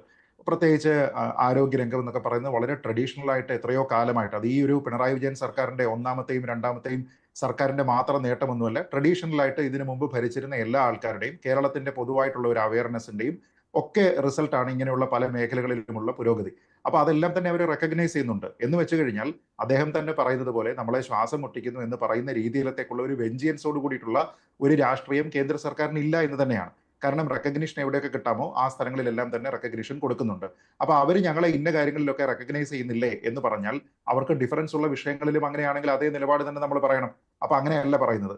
ഈ അംഗീകരിക്കുന്ന കാര്യങ്ങളിലെല്ലാം നോക്കൂ, അവർ വരെ അംഗീകരിക്കുന്നു, അതല്ലാത്ത കാര്യങ്ങളിലെല്ലാം രാഷ്ട്രീയ വിരോധമാണ് എന്ന് പറയുന്നത് എന്തൊരു വൈരുദ്ധ്യമാണെന്ന് ആലോചിച്ച് നോക്കൂ. ഇപ്പോൾ ശ്രീ ജയരാജ് തന്നെ ഈ ചർച്ചയിൽ പറഞ്ഞു ഈസ് ഓഫ് ഡൂയിങ് ബിസിനസ്സുമായി ബന്ധപ്പെട്ട് എന്തോ ഒരു റാങ്ക് പട്ടികയുണ്ട് എന്നും ആ പട്ടികയിൽ നമ്മൾ ഒന്നാമതാണ് എന്നും ഒക്കെ പറഞ്ഞിട്ടാണ് ഇവിടെ നമ്മുടെ വ്യവസായ മന്ത്രിയായിട്ടുള്ള ശ്രീ P. രാജീവ് വരെ പറയുന്നത്. എന്താണ് അതിന്റെ ശരിയായിട്ടുള്ള റിസൾട്ട്? എത്രയോ നിരവധി റൈറ്റ് ടു ഇൻഫർമേഷൻ ആപ്ലിക്കേഷനുകൾ കേന്ദ്ര മന്ത്രാലയങ്ങൾക്ക് കൊടുക്കുമ്പോൾ അവർ തന്നെ പറഞ്ഞിരിക്കുന്ന റിപ്ലൈയിൽ 5 കൊല്ലം മുമ്പ് തന്നെ റാങ്കിങ് പട്ടികയില്ല, 5 വർഷമായി അത് നിർത്തിയിട്ട്. അപ്പൊ ഇപ്പൊ എന്താണ്, സംസ്ഥാനങ്ങളെല്ലാം ആസ്പിറൻസ് എന്നൊക്കെയുള്ള രീതിയിലത്തേക്കുള്ള വിവിധ കാറ്റഗറി ആയിട്ട് മാറുകയാണ്. ആ കാറ്റഗറിയിൽ ഒരു സംസ്ഥാനം മാത്രമൊന്നുമല്ല, അങ്ങനെ 4 കാറ്റഗറി ഉണ്ടെങ്കിൽ ആ 4 കാറ്റഗറിയിലായിട്ട് ഇവിടെയുള്ള 28 സംസ്ഥാനങ്ങളെയും 8 കേന്ദ്രഭരണ പ്രദേശങ്ങളെയും കൂടി ഉൾപ്പെടുത്തിക്കൊണ്ടാണ് അവരിപ്പോൾ പട്ടിക ഇറക്കുന്നത്. അപ്പൊ അവരിൽ 1, 2 എന്ന് പറഞ്ഞിട്ടുള്ള ഒരു റാങ്കിങ് സിസ്റ്റം ഇല്ല. മുമ്പ് അത് ഉണ്ടായിരുന്ന സമയത്ത് കേരളം വളരെ പിന്നിലായിരുന്നു. ഇപ്പൊ ഇതിന്റെ കാറ്റഗറിയിലാണ് വരുന്നത്. പക്ഷെ മന്ത്രി രാജീവ് തെറ്റിദ്ധരിപ്പിക്കുന്നത് എങ്ങനെയാണ്, നമ്മളാണ് ഒന്നാമത് വന്നിരിക്കുന്നതെന്ന്. അങ്ങനെ ഒരു ഒന്നാമത് എന്ന് പറയാനായിട്ടുള്ള ഒരു പട്ടികയിൽ ഒരു റാങ്കിങ് ഇന്ന് നിലവിലില്ല. അപ്പൊ ഞാൻ നേരത്തെ പറഞ്ഞതുപോലെ അത് നുണയാണ്. രണ്ടാമത്, ഇപ്പൊ ഈ ഈസ് ഓഫ് ഡൂയിങ് ബിസിനസിന്റെ കാര്യത്തിൽ മന്ത്രി തന്നെ പറയുന്നത് എന്താ, കഴിഞ്ഞ ചുരുങ്ങിയ കാലയളവിനുള്ളിൽ കേരളത്തിൽ 3.5 ലക്ഷം പുതിയ സംരംഭങ്ങൾ തുടങ്ങിയെന്നാണ്. 3.5 ലക്ഷം സംരംഭം തുടങ്ങണമെന്നുണ്ടെങ്കിൽ നമ്മുടെ ഏതാണ്ട് ഒരു ജില്ലയിൽ ഏതാണ്ട് 25,000 ഒക്കെ വേണ്ടേ? നമ്മൾ കാണുന്നുണ്ടോ? 25,000 എന്ന് പറഞ്ഞു കഴിഞ്ഞാൽ നമ്മുടെ ഓരോ വില്ലേജിലും ഓരോ ടൗണിലേക്കൊക്കെ നമ്മൾ ഇറങ്ങുന്ന സമയത്തെല്ലാം തന്നെ സംരംഭങ്ങൾ കൊണ്ട് മൂടണം. അപ്പൊ എന്ത് ചെയ്യും? ഏറ്റവും ചെറിയ ഒരു പെട്ടിക്കട ഉണ്ടെങ്കിൽ അതിനെ പോലും ഒരു സംരംഭം എന്ന നിലയ്ക്ക് കാറ്റഗറൈസ് ചെയ്തുകൊണ്ട് ഇതിനെ എല്ലാം കൂടെ ചേർത്ത് ആകെയുള്ള ലിസ്റ്റാണ് ഈ പറയുന്നത്. അങ്ങനെയുള്ള ക്വാളിറ്റി ഓഫ് ലൈഫ് ആണോ നമ്മൾ ഉദ്ദേശിക്കുന്നത്? അതാണോ നമ്മളിവിടെ ഉദ്ദേശിക്കുന്ന നിക്ഷേപ സൗഹൃദം എന്ന് ചോദിച്ചു കഴിഞ്ഞാൽ അവിടെ പൊളിഞ്ഞു. ഇപ്പൊ ഇനി നമ്മൾ ഈ പലപ്പോഴും പറയല്ലോ EODBയുമായി ബന്ധപ്പെട്ട എന്താ പോളിസി ഫോർമേഷൻ ആണ്. അപ്പൊ സർക്കാർ പുതുതായിട്ട് ഒരു ബിസിനസ് നടത്തണമെന്നുണ്ടെങ്കിൽ നമ്മുടെ നാട്ടിൽ എങ്ങനെയാണ് അതിന്റെ പ്രൊസീജിയർ? അപ്പോൾ അവിടെയുള്ള പല ക്ലിയറൻസ് കിട്ടുന്നതിന് നിങ്ങൾക്ക് സിംഗിൾ വിൻഡോ ആക്കുന്നുണ്ടോ?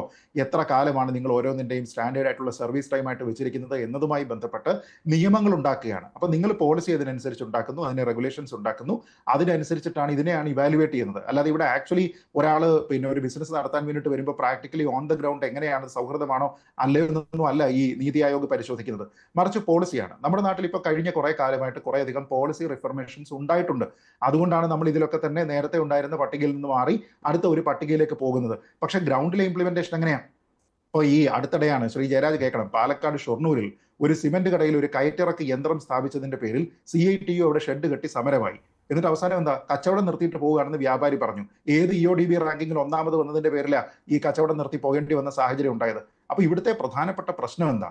ഇവിടുത്തെ പ്രധാനപ്പെട്ട പ്രശ്നം നമ്മൾ പറയുന്നതും ഗ്രൗണ്ടിൽ നടക്കുന്ന കാര്യങ്ങളും തമ്മിൽ ചേർന്നു പോകുന്നില്ല എന്നുള്ളതാണ്. ഞാൻ നേരത്തെ സൂചിപ്പിച്ചതുപോലെ ഈ സർക്കാരിന്റെ ഭാഗമായിട്ടുള്ള ഗുണഗണങ്ങൾ ഉണ്ടെങ്കിൽ അതിനെ അഡ്വർടൈസ് ചെയ്യുന്നതിനകത്തൊന്നും തെറ്റില്ല. അതിനാണ് ഈ PRD സംവിധാനമെല്ലാം. പക്ഷെ ഞാൻ പറയുന്നത്, നമ്മൾ ഒരു ഭാഗത്ത് വേണ്ടുന്ന ഈ ഡിസ്ക്രിഷണറി സ്പെൻഡിങ് എന്ന് പറയില്ലേ, നമ്മുടെ ഏറ്റവും എസെൻഷ്യൽസ് അല്ലാതെ മറ്റുള്ള കാര്യങ്ങൾക്ക് നമ്മൾ എത്രത്തോളം പണം ചെലവാക്കുന്നു. ഇവിടെ കാണുന്നത് എന്താ, അങ്ങനെയുള്ള കാര്യങ്ങൾക്ക് മാത്രം യാതൊരു വിധത്തിലുള്ള ലോഭവും ഇല്ലാതെ നമ്മളിവിടെ ഇങ്ങനെ പണം ചെലവാക്കിക്കൊണ്ടിരിക്കുകയാണ്. പക്ഷേ എസെൻഷ്യൽസ് ആയിട്ടുള്ള, നേരത്തെ പറഞ്ഞിരുന്നില്ല, അടിസ്ഥാന വർഗത്തിന്റെ കാര്യമല്ലെന്നേ. ഇപ്പൊ നമ്മൾ തന്നെ പറഞ്ഞത് നവകേരളം പുതുവഴിയിലേക്ക് എന്നാണ് മുഖ്യമന്ത്രിയുടെ ഇപ്പൊ ഈ നടത്തുന്ന ഈ സംഗമത്തിന്റെയും എല്ലാം തന്നെ കൊടുത്തിരിക്കുന്ന പൊതുവെയുള്ള ഒരു ക്യാച്ച് ഫ്രേസ്. ആ ഫ്രേസ് പറയുന്നത് അത് ഇവിടെ നിന്ന് സ്റ്റെം ചെയ്യുന്നതാണ്. കഴിഞ്ഞ 2 സംസ്ഥാന സമ്മേളനങ്ങൾ CPM-ന്റെ അതിലാണ് പറയുന്നത് നവകേരളത്തിന് പുതുവഴികൾ വേണം എന്ന് വെച്ചാൽ പാർട്ടിയുടെ ആ നയം ഇപ്പൊ സർക്കാർ നടപ്പാക്കാനായിട്ട് പോകുന്നു. അപ്പൊ പാർട്ടി അതിൽ തന്നെ പറഞ്ഞിരിക്കുന്ന കാര്യം എന്താ, അടിസ്ഥാന വർഗത്തിന്റെ വികസനത്തിലൂടെ നവകേരളം യാഥാർത്ഥ്യമാക്കുക. അപ്പൊ ആ അടിസ്ഥാന വർഗമാണ് നേരത്തെ ശ്രീ ഹരിദാസ് പറഞ്ഞിരിക്കുന്ന ആൾക്കാർ. രോഗികളായിട്ടുള്ള ആൾക്കാർ, പീഡിപ്പിക്കപ്പെട്ട ആൾക്കാർ, അംഗപരിമിതരായിട്ടുള്ള ആൾക്കാർ, ഒരുപാട് ബുദ്ധിമുട്ടുകളുള്ള ആൾക്കാർ, ഇങ്ങനെയുള്ള ആൾക്കാർക്കൊക്കെ കിട്ടേണ്ടുന്ന സഹായം എന്താണോ ആ സഹായം കൃത്യമായി സമയാസമയത്ത് അവിടെ എത്തിക്കാതിരിക്കുകയും അവരോട് തന്നെ ഒരു തെരഞ്ഞെടുപ്പ് പ്രകടന പത്രിക മുന്നിൽ വെച്ചിട്ട് ഇന്ന രീതിയിലത്തേക്കുള്ള പുരോഗതി നിങ്ങൾക്ക് ഉണ്ടാക്കും എന്ന് പ്രഖ്യാപിച്ചിട്ട് ഇനി 1 വർഷം മാത്രം ബാക്കിയിരിക്കെ അത് ഉണ്ടായില്ലല്ലോ എന്ന് പറയുന്ന സമയത്ത് ഈ സമരം ചെയ്യുന്നതൊക്കെ തന്നെ എന്തോ കൊടൂര കൃത്യമായി മാറുകയാണ്. ഇവിടെ LDF-ഉം CPM-ഉം ഒക്കെ ഒരു വല്ലാത്ത ആത്മവിശ്വാസത്തിലാണ്. 2026-ലും ജയിച്ച് LDF 3 എന്ന ലക്ഷ്യത്തിലേക്ക് എത്താൻ കഴിയുമെന്നുള്ള ഒരു പ്രതീക്ഷയിലാണ് ഈ ആഘോഷങ്ങളൊക്കെ ഈ രീതിയിൽ സംഘടിപ്പിക്കുന്നത് എന്ന കാര്യത്തിൽ ഒരു സംശയവുമില്ലല്ലോ. നിലവിലെ രാഷ്ട്രീയ സാഹചര്യങ്ങൾ അതിനനുകൂലമാണ് എന്നുള്ള ഒരു മുൻധാരണയും ഉണ്ട്. അതുകൊണ്ടാണല്ലോ ഇത്തരത്തിലുള്ള സമരങ്ങളെയൊക്കെ കണ്ടില്ല എന്ന് നടിച്ചാൽ പോലും മുന്നോട്ട് പോകുവാൻ കഴിയുമെന്നുള്ള വിശ്വാസം വരുന്നത്. അല്ല, 2 കാര്യങ്ങളുണ്ട്. ഇപ്പൊ ഈ സമരത്തിനെ അവർ തെറ്റായിട്ട് കാണിക്കുന്ന, അല്ലെങ്കിൽ ഈ സമരത്തിനെ മോശമായി ചിത്രീകരിക്കുകയും ഇത് ഇവിടെയുള്ള പൊതുവെയുള്ള ആശാ വർക്കേഴ്സിന്റെ ഒരു റെപ്രസെന്റേഷൻ അല്ല നിങ്ങളിവിടെ കാണുന്നത്. ആശാ വർക്കേഴ്സ് 26,000-ലധികമുണ്ട്. സമരം ചെയ്യുന്നത് 500-600 പേര് മാത്രമാണ്. അവർ രാഷ്ട്രീയ പ്രേരിതമായിട്ടാണ് വന്നിരിക്കുന്നത്, അതിന് പിന്നിൽ ആൾക്കാരുണ്ട് എന്നൊക്കെ പറയുന്നതിന്റെ അർത്ഥം ഇതിൽ CITU ഇല്ലാത്തത് കൊണ്ടാണ്. CITU ഇതിൽ ഉണ്ടായിരുന്നുവെങ്കിൽ ഇത് ആദ്യം തന്നെ ചർച്ചയാകുമായിരുന്നു. നമ്മൾ ഈ പറഞ്ഞിരിക്കുന്നത് പോലെ, നേരത്തെ ശ്രീ ഹരിദാസ് പറഞ്ഞതുപോലെ 10-ൽ 1 കൊടുക്കുമോ എന്ന് ചോദിക്കുന്നതിന് 10-ൽ 1-ഓ 2-ഓ ഒക്കെ നേരത്തെ കൊടുത്ത് ഇത് സെറ്റിൽ ചെയ്യുമായിരുന്നു. ഇപ്പൊ ഈ CITU-വിനെ സംബന്ധിച്ചിടത്തോളം അവർ സമരരംഗത്ത് ഇല്ലാത്തത് കൊണ്ട് തന്നെ CPM-ന്റെ ഏറ്റവും വലിയ ഈഗോ, അവരില്ലാത്ത, അവർ സഹകരിക്കാത്ത, അവരെതിർക്കുന്ന, അവരിത്തരത്തിലുള്ള സമരങ്ങളെക്കുറിച്ച് മാധ്യമങ്ങളിൽ ലേഖനങ്ങൾ എഴുതിയിരിക്കുന്ന, അതിനെ എതിർത്തുകൊണ്ട് ലേഖനങ്ങൾ എഴുതിയിരിക്കുന്ന അവരുടെ സഹകരണമില്ലാതെ ഇവിടെ ഒരു തൊഴിലാളി പ്രസ്ഥാനത്തിന്റെ ഭാഗത്തു നിന്ന് ഒരു സമരമുണ്ടായി അതിനെ വിജയിപ്പിക്കുക എന്ന് പറഞ്ഞാൽ CPM-നെ സംബന്ധിച്ചിടത്തോളം, അവരുടെ തൊഴിലാളി വർഗ ഇമേജിനെ സംബന്ധിച്ചിടത്തോളം കിട്ടാവുന്ന ഏറ്റവും വലിയ പ്രഹരമാണ്. അപ്പൊ ആ രീതിയിലത്തേക്ക് അതിനെ ഒത്തുതീർപ്പാക്കുന്നതിന് വേണ്ടിയിട്ട് ഒന്നും തന്നെ അവർ ചെയ്യില്ല. അതുകൊണ്ടാണ് Day 1 മുതൽ ഇവരാരും സമരരംഗത്തില്ലാത്തത് കൊണ്ട് ഇതിനെ അവഹേളിക്കാൻ ശ്രമിച്ചത്. അതല്ല എങ്കിൽ നമ്മുടെ നാട്ടിൽ നടത്തുന്ന ഏതെങ്കിലും ഒരു സമരത്തിനെ അവഹേളിക്കുന്നത് നമ്മൾ കണ്ടിട്ടുണ്ടോ? ഇപ്പൊ ഈ CPO ലിസ്റ്റ്, അതിനു മുമ്പ് PSC റാങ്ക് ലിസ്റ്റ്, ഇവിടെ എത്രയോ ആൾക്കാരാണ് തിരുവനന്തപുരത്ത് മുട്ടിലിഴയുകയും നിരങ്ങുകയും ഒക്കെ ചെയ്തുകൊണ്ട് സമരത്തിന് പോയത്. അപ്പൊ ഇതെല്ലാം ചെറുപ്പക്കാരായിട്ടുള്ള നിരവധി ആൾക്കാരുടെ സമരമായിരുന്നു. അപ്പൊ ആ സമരത്തിലെല്ലാം തന്നെ ഇതിനെ, ഈ സമരക്കാരെ അവഹേളിക്കുന്നതിന് ശ്രമിച്ചിട്ടുണ്ടോ? ഇപ്പൊ ഇൻഡിവിജ്വൽ ആയിട്ട് അതിൽ ഏതെങ്കിലും ഒരു ഗ്രൂപ്പ് ഉണ്ടെങ്കിൽ അതിലുള്ള ആൾക്കാരുടെ രാഷ്ട്രീയം പറയുന്നതിനപ്പുറത്തേക്ക് പാട്ടകലിക്കുകളുടെ സമരം, മറ്റുള്ള ആൾക്കാരുടെ പിന്തുണയോട് കൂടിയിട്ടുള്ള സമരം, ജമാഅത്തെ ഇസ്ലാമി നടത്തുന്ന സമരം, നിങ്ങൾ സ്വന്തമായിട്ട് ചിന്തിക്കുകയല്ല, മറ്റുള്ള ആൾക്കാർ നിങ്ങളെ ഫീഡ് ചെയ്യുന്നതിനനുസരിച്ച് നടത്തുന്ന സമരം. നോക്കൂ, ഈ സമരത്തിന്റെ അവിടേക്ക് പോയി കഴിഞ്ഞാൽ അവിടെ നിങ്ങൾ ഈ പറയുന്ന ആൾക്കൂട്ടമൊന്നും അവിടെ ഇല്ല, ഇത് വെറുതെ നടത്തിയിരിക്കുന്ന തട്ടിപ്പ് സമരമാണ് എന്നൊക്കെ പറഞ്ഞുകൊണ്ട് ഈ സമരത്തിനെ ഇകഴ്ത്തുകയാണ്. CITU-വിന്റെ തന്നെ ദേശീയ സെക്രട്ടറി ഉൾപ്പെടെയുള്ള ആൾക്കാർ നമ്മുടെ നാട്ടിൽ ദേശാഭിമാനി പോലെയുള്ള പത്രങ്ങളിൽ എഴുതിയിരിക്കുന്ന ലേഖനങ്ങളിൽ പോലും ഈ സമരത്തിനോടുള്ള അവമതിപ്പാണ് കാണിക്കുന്നത്. എന്ന് വെച്ചാൽ അവർ പറഞ്ഞിരിക്കുന്ന ആവശ്യങ്ങൾ ന്യായമാണോ അല്ലയോ ഒന്നുമല്ല, അതൊന്നും അവരുടെ പരിഗണനയല്ല. ഞാൻ പറഞ്ഞത് ഇപ്പൊ ജമാഅത്തെ ഇസ്ലാമി ആയിക്കോട്ടെ, കോൺഗ്രസ് ആയിക്കോട്ടെ, BJP ആയിക്കോട്ടെ, ആരും ആയിക്കോട്ടെ, ഇവർക്കെല്ലാം വേണമെങ്കിൽ സമരം ചെയ്യാമല്ലോ, ഇവർക്കെല്ലാം വേണമെങ്കിൽ അഡ്വൈസ് കൊടുക്കാമല്ലോ.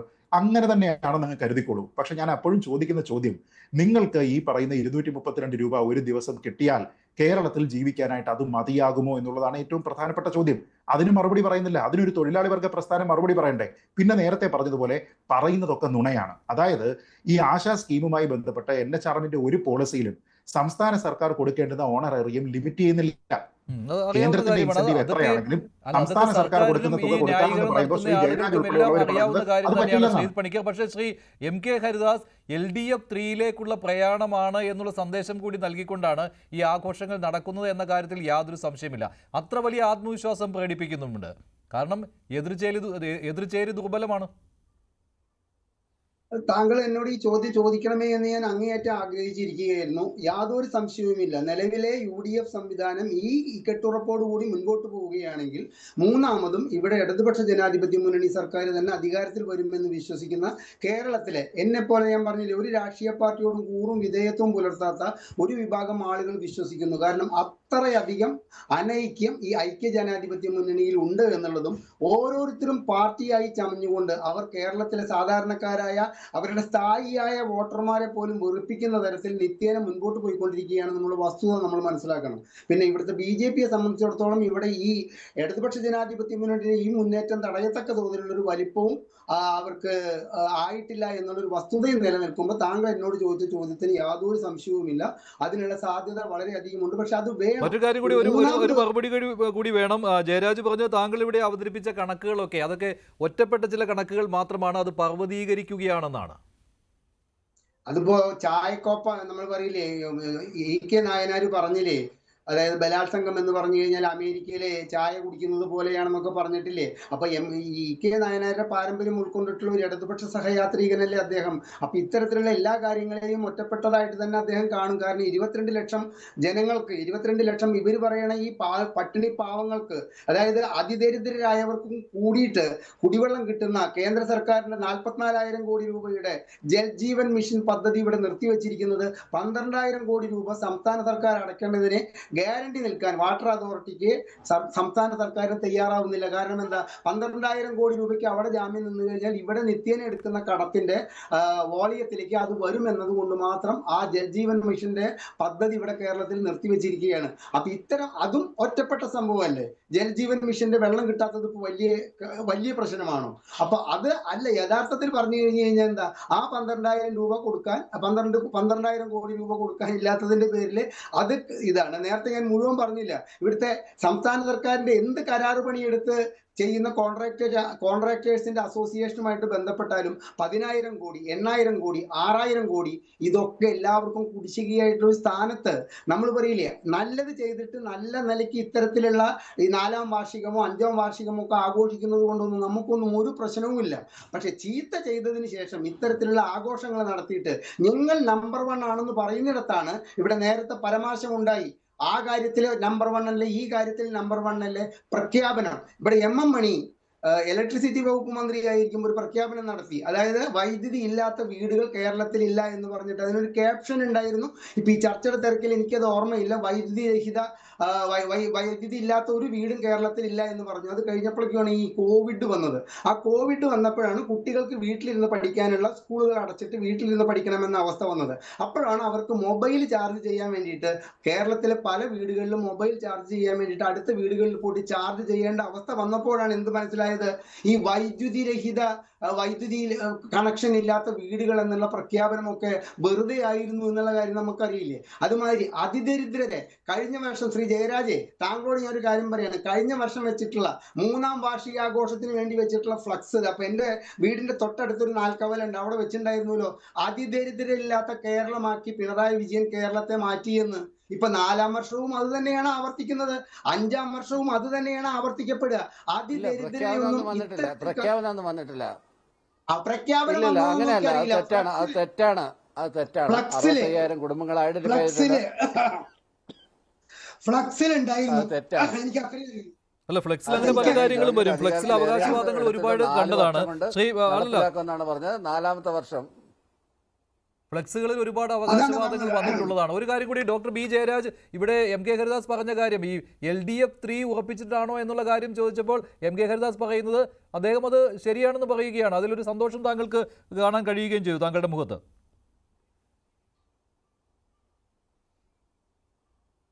തീർച്ചയായും സന്തോഷിക്കേണ്ടുന്ന കാര്യം തന്നെയല്ലേ. കാര്യം ഇത്രയധികം നല്ല പ്രവർത്തനങ്ങൾ നടത്തിയ മാതൃകാപരമായ നല്ല പ്രവർത്തനങ്ങൾ എന്ന് അദ്ദേഹം പറഞ്ഞില്ല കേട്ടോ. നല്ല പ്രവർത്തനങ്ങൾ ചെയ്തതുകൊണ്ട് LDF 3 എന്ന് പറഞ്ഞില്ല. അല്ല, ജനങ്ങളാരും മണ്ടന്മാരൊന്നും അല്ലല്ലോ, ജനങ്ങളാരും മണ്ടന്മാരൊന്നും അല്ലല്ലോ. നല്ല പ്രവർത്തനം എന്ന് പറയാൻ അവർ പറയാതിരിക്കാൻ വേണ്ടിയിട്ട് ജനങ്ങളാരും ചുമ്മാ ഒന്നും ആളുകൾ പോയി വോട്ട് ചെയ്തില്ലല്ലോ. ഈ കറണ്ട് കട്ട് ഇല്ലാതായ കാര്യം വല്ല അറിഞ്ഞായിരുന്നോ? കറണ്ട് കട്ട് എത്ര നാളായി? കറണ്ട് കട്ട് എന്ന് പറഞ്ഞിട്ടൊരു സംഭവം, പവർ കട്ടുകൾ ഇല്ലാതായ കാര്യം അറിഞ്ഞായിരുന്നു. അതുപോലെ ഞാൻ സ്കൂളുകളുടെ സ്കൂളുകളുടെ ഡെവലപ്മെന്റിന്റെ കാര്യം പറഞ്ഞപ്പോഴത്തേക്കും അത് കമ്പനി ആക്കിയത് കൊണ്ടാണ്. അത് കമ്പനിയാക്കി. എന്തായാലും കറണ്ട് കട്ടില്ലല്ലോ, കറണ്ട് കട്ടില്ലല്ലോ. കൂടംകുളം പദ്ധതി കൃത്യമായിട്ട് നടപ്പിലാക്കിയില്ലേ? അതിന്റെ പ്രശ്നങ്ങളെല്ലാം ഒഴിവാക്കിയില്ലേ? ഞങ്ങൾക്ക് വേണ്ടാന്ന് പറയാ, എന്നിട്ട് 6,500 രൂപയ്ക്ക് കൃത്യമായി ഞാൻ കറണ്ട് കട്ടില്ല എന്ന് പറയുക, അത് ശരിയായിട്ടുള്ള സംഗതിയല്ലല്ലോ. അത് കറണ്ട് ഇല്ലാതെ സംഭവം വാസ്തവല്ലേ? അത് അത്യാവശ്യം പവർ ഫെയിലറുകൾ അല്ലാതെ കറണ്ട് കട്ടെന്ന് പറഞ്ഞിട്ടുള്ള പരിപാടി ഇല്ലല്ലോ. ഞാൻ പറയട്ടെ എനിക്ക് നമ്മൾ സംസാരിക്കുന്ന സമയം ഇല്ലാത്തതുകൊണ്ട് ഞാൻ പറയാം. ഇങ്ങനെ വാട്ടർ മെട്രോ നടപ്പിലാക്കിയ കാര്യത്തിൽ കേരളത്തിന്റെ മോഡല്, കേരളത്തിന്റെ അത് വളരെ പിന്നെ ഭയങ്കര കൃത്യമാണ്. കർണാടകയിലും തമിഴ്നാട്ടിലും കുടിക്കുന്നതിന്റെ, കർണാടകയിലും തമിഴ്നാട്ടിലും ആന്ധ്രയിലൊന്നും കുടിക്കുന്നതിന്റെ പകല പോലും ഈവൻ നരേന്ദ്രമോദിയുടെ ഗുജറാത്തിൽ വിൽക്കുന്ന ഫ്യൂരിയസ് ലിക്കറിന്റെ 1% പോലും കേരളത്തിൽ വിൽക്കുന്നില്ല. വെറുതെ ഇങ്ങനെ പറയും, വെറുതെ പറയുന്നതാണ്. 17% മാത്രമേ അത്തരം വരുമാനങ്ങൾ വരുന്നുള്ളൂ. കേരളം വളർന്നിട്ടുണ്ട്, അതിലും നമ്പർ 1 ആയിട്ടുണ്ട്. 54 കോടി രൂപയുടെ മദ്യം ഒരു ദിവസം വാങ്ങി കഴിക്കുന്ന ഒരു ജനതയെ സൃഷ്ടിക്കാൻ ഈ ഇടതുപക്ഷ ജനാധിപത്യ മുന്നണി സർക്കാരിനല്ലാണ്ട് ഊഴാണ് സത്യവും അദ്ദേഹത്തിന്റെ ഊഴാണ്, എന്റെ ഊഴാണോ? ക്ലിയർ മഞ്ജുഷ ഒന്ന് ഇടപെടും. എനിക്കൊന്ന് ബഹളം ഉണ്ടാക്കാൻ വയ്യ. ഇതിനകത്തുള്ളൊരു വിഷയം എന്ന് പറഞ്ഞാൽ ഇത്തരത്തിലുള്ള നേട്ടങ്ങൾ നമ്മൾ കാണാതിരിക്കാനാവില്ല. കാര്യം പച്ചക്കറി കൃഷി വിളയെടുപ്പിനാണെങ്കിലും ഇത് ഗ്രൂപ്പ് ഫാമിങ്ങിന്റെ കാര്യത്തിലാണെങ്കിലും അതുപോലെ തന്നെ നമ്മൾ ഈ കന്നുകാലി വികസനത്തിന്റെ കാര്യത്തിലാണെങ്കിലും ഏത് മന്ത്രിമാരാണ് മോശമായിട്ട് ഇവിടെ പ്രവർത്തിച്ചിട്ടുള്ളത്? ഞാൻ കറണ്ട് വൈദ്യുതി വകുപ്പ് മന്ത്രിയുടെ കാര്യത്തിലാണ് പറഞ്ഞത്. വിദ്യാഭ്യാസ വകുപ്പ് മന്ത്രിയുടെ കാര്യം, വിദ്യാഭ്യാസവുമായിട്ട് ബന്ധപ്പെട്ടിട്ടുള്ള ഹയർ എഡ്യൂക്കേഷനിൽ നിൽക്കുന്ന ഒരാളായതുകൊണ്ട് ഹയർ എഡ്യൂക്കേഷന് വന്നിട്ടുള്ള ക്രമാനുഗതമായ മാറ്റങ്ങൾ, അതിന്റെ കാര്യങ്ങളൊക്കെ എനിക്ക് വളരെ കൃത്യമായിട്ട് അറിയാവുന്ന ഒരാളായതുകൊണ്ട് ഞാൻ അതിനെക്കുറിച്ച് പറഞ്ഞു തന്നേ ഉള്ളൂ. അതുപോലെ ആരോഗ്യരംഗത്തെ ഉദാഹരണം ഞാൻ പറഞ്ഞു. ഇങ്ങനെ ഏത് രംഗത്താണ് നമ്മൾക്ക് പിന്നെ പ്രശ്നങ്ങൾ ഉണ്ടായിട്ടുള്ളത്? മനുഷ്യൻ പിന്നെ വന്യജീവികൾ തമ്മിലുള്ള കോൺഫ്ലിക്റ്റിനകത്ത് കൃത്യമായിട്ടുള്ള ഇടപെടൽ, അത് പല വിഷയങ്ങളുണ്ട്. ഒന്ന്, വൈൽഡ് ആനിമൽസ് പെരുകിയത് കൊണ്ടും അടിക്കാടുകൾ കൃത്യമായിട്ട് ഇല്ലാത്തത് കൊണ്ടൊക്കെ ഉണ്ടാകുന്ന പ്രശ്നങ്ങളാണ്. അതൊരു പ്രശ്നം തന്നെയാണ് മലയോര മേഖലയിൽ, അത് പൂർണ്ണമായിട്ട് അംഗീകരിക്കുന്നു. അത്തരത്തിലുള്ള ചില വിഷയങ്ങൾ അതൊക്കെ ചൂണ്ടിക്കാണിക്കുന്നതിന് പകരം നഖശികാന്തം ഇത് വളരെ മോശമാണെന്ന് പറയുമ്പോൾ ഇതെല്ലാം അനുഭവിക്കുന്ന ജനങ്ങളല്ലേ ഇവിടെ ഉള്ളത്? ഈ ജനങ്ങളല്ലേ ഇതെല്ലാം കാണുന്നത്? ഈ ശ്രീജിത്ത് പണിക്കർ പറഞ്ഞ കണക്ക് വെച്ച് നോക്കുകയാണെങ്കിൽ എല്ലാം തുടർച്ചയാണെന്ന് പറയുന്നത്. ഇവിടെ ഭൂപരിഷ്കരണം നടപ്പിലാക്കിയത് ആരാണ്? ഇവിടെ 5.5 ലക്ഷം പേർക്ക് വീട് വെച്ച് കൊടുത്തത് ആരാണ്? ആദ്യം ഭൂമി കൊടുത്തു, പിന്നീട് വീട് കൊടുത്തു. ഇതൊന്നും ക്രമാനുഗതമായി നടപ്പിലാക്കി വന്നതൊന്നും അല്ലല്ലോ. ഭൂരിഷ്കരണം നടപ്പിലാക്കിയത് ഇടതുപക്ഷ ജനാധിപത്യ ഗവൺമെന്റാണ്. 5.5 ലക്ഷം പേർക്ക് വീട് വെച്ച് കൊടുത്തത് ഇടതുപക്ഷ ജനാധിപത്യ മുന്നണി ഗവൺമെന്റ് ആണെന്നുള്ള വസ്തുതയ്ക്ക് മുന്നിൽ കണ്ണടച്ചിട്ട് കാര്യമൊന്നുമില്ല. അല്ലാതെ സാമൂഹ്യ മാറ്റങ്ങളുടെ ഭാഗമായിട്ട് നമുക്ക് മോഡേൺ എഡ്യൂക്കേഷനൊക്കെ കിട്ടിയതിന്റെ ഭാഗമായിട്ട് വിദ്യാഭ്യാസ നിലയിൽ പുരോഗതിയുണ്ട്. അതുപോലെ തന്നെ അധ്യാപകർക്ക് മാതൃകമായ വേതനം ഉണ്ടായത് എന്നോട്ടാണ്? ജോസഫ് മുണ്ടശ്ശേരിയുടെ കാലം തൊട്ടാണ്. അതും ഇടതുപക്ഷ ഗവൺമെന്റ് മുന്നണിയുടെ ഭാഗത്താണ്. അതുപോലെ തന്നെ കേരളത്തിലെ ഓരോ വ്യാവസായിക സംരംഭങ്ങളും, പിന്നെ ഈ പാലക്കാട് എവിടെ ഒരു സമരം നടത്തപ്പോൾ അവിടെ CIT-കാർ സമരം ചെയ്യുന്നു. സാധാരണ CIT-കാർ നമ്പേഴ്സിൽ കൂടുതലായതുകൊണ്ട് ഒരു സ്ഥലത്ത് ഒരു കയറ്റിറക്ക തൊഴിലാളി യൂണിയൻ എന്ന് പറഞ്ഞാൽ അവിടെ CIT-കാരുണ്ടാവും, INTUC-കാരുണ്ടാവും, BMS-കാരുണ്ടാവും, AITUC-കാരുണ്ടാവും. ഇതാണ് പ്രധാനപ്പെട്ട സംഘടനകളെല്ലാം ഉള്ളത്. അതിപ്പോൾ തിരുവനന്തപുരം നഗരത്തിൽ എവിടെ ചെന്നാലും ഉണ്ടാവും. പക്ഷെ ഇവര് ആര് ചെന്ന് എവിടെ പ്രശ്നം ഉണ്ടാക്കിയാലും നമ്പേഴ്സ് കൂടുതലായതുകൊണ്ട് അത് CIT-ന്റെ തലയിലാണ് വരുന്നത്. അത് തൊഴിലാളി വർഗം സ്പ്ലിറ്റ് ചെയ്ത് നിൽക്കണമെന്നൊന്നും ഞാൻ പറയുന്നില്ല. പക്ഷേ വളരെ കൃത്യമായിട്ട് അത് ഐഡന്റിഫൈ ചെയ്യേണ്ടതുണ്ട്. ഇപ്പൊ എന്റെ ഒരു സുഹൃത്തിന്റെ ഒരു വീട് വയ്ക്കുന്ന സ്ഥലത്ത് CIT-കാർ പ്രശ്നങ്ങൾ ഉണ്ടാക്കുന്നു എന്ന് പറഞ്ഞ് ഞാൻ ചെന്ന് നോക്കിയപ്പോൾ അവിടെ കണ്ടത് BMS-ലെ 1-2 ഒറ്റപ്പെട്ട തൊഴിലാളികളാണ് വേതന കൂടുതൽ ചോദിക്കുന്നതും കയറ്റിറക്കന്റെ കാര്യം അതും വരുന്നത് CIT-കാരന്റെ പേരിലാണ്. അത്തരം കാര്യങ്ങളും കൂടെ നമ്മൾ കാണാതിരുന്നുകൂടാ. അതുപോലെ തന്നെ CIT ആശാ വർക്കർമാരെ സപ്പോർട്ട് ചെയ്യുന്നില്ലെന്ന് പറയുന്നു. INTUC സപ്പോർട്ട് ചെയ്യുന്നുണ്ടോ? INTUC പറയുന്നത് ആരുടെയാണെന്ന് അറിയത്തില്ല, ചന്ദ്രശേഖരന്റെ ആണെന്ന് വേണമെങ്കിൽ പറയും. അപ്പോൾ ഇതിനൊക്കെ ഓരോ തൊടുന്യായങ്ങളുണ്ട് എന്തുകൊണ്ടാണ് സപ്പോർട്ട് ചെയ്യാത്തതെന്നുള്ളത്. എന്തുകൊണ്ടും വളരെ നല്ല രീതിയിലൊരു ഗവൺമെന്റാണ് ഭരിക്കുന്നത്. വികസിത കേരളം എന്ന രീതിയിൽ തന്നെയാണ് മുന്നോട്ട് പോകുന്നത്. ആ അജണ്ടയും വ്യക്തമാണല്ലോ. പക്ഷേ ഇവിടെ MK ഹരിദാസ് പറഞ്ഞ ഒരു കാര്യമുണ്ട്, താങ്കളും അതിനോട് യോജിക്കുകയാണോ? LDF 3, പിണറായി 3 എന്ന് പറയുന്നില്ല, LDF 3 എന്ന ഉറപ്പ് അത് വെച്ചുകൊണ്ട് തന്നെയാണ് മുന്നോട്ട് പോകുന്നത്. അവിടെ ഹരിദാസ് പറയുന്നത് എതിർചേരി ദുർബലമായതുകൊണ്ടാണ് എന്നാണ്. അല്ല, എതിർചേരി ദുർബലമാണ്. നോക്കൂ, ഈ ജനാധിപത്യത്തിലെ ഏറ്റവും പ്രധാനപ്പെട്ട ഒരു പ്രശ്നം എന്ന് പറഞ്ഞാൽ നമ്മുടെ ശക്തി എതിരാളിയെ സംബന്ധിച്ചിടത്തോളം. ശ്രീ ജയരാജ് എന്നോടാണ് ചോദ്യം, ശ്രീ ജയരാജ് എന്നോടുള്ള ചോദ്യമാണ്.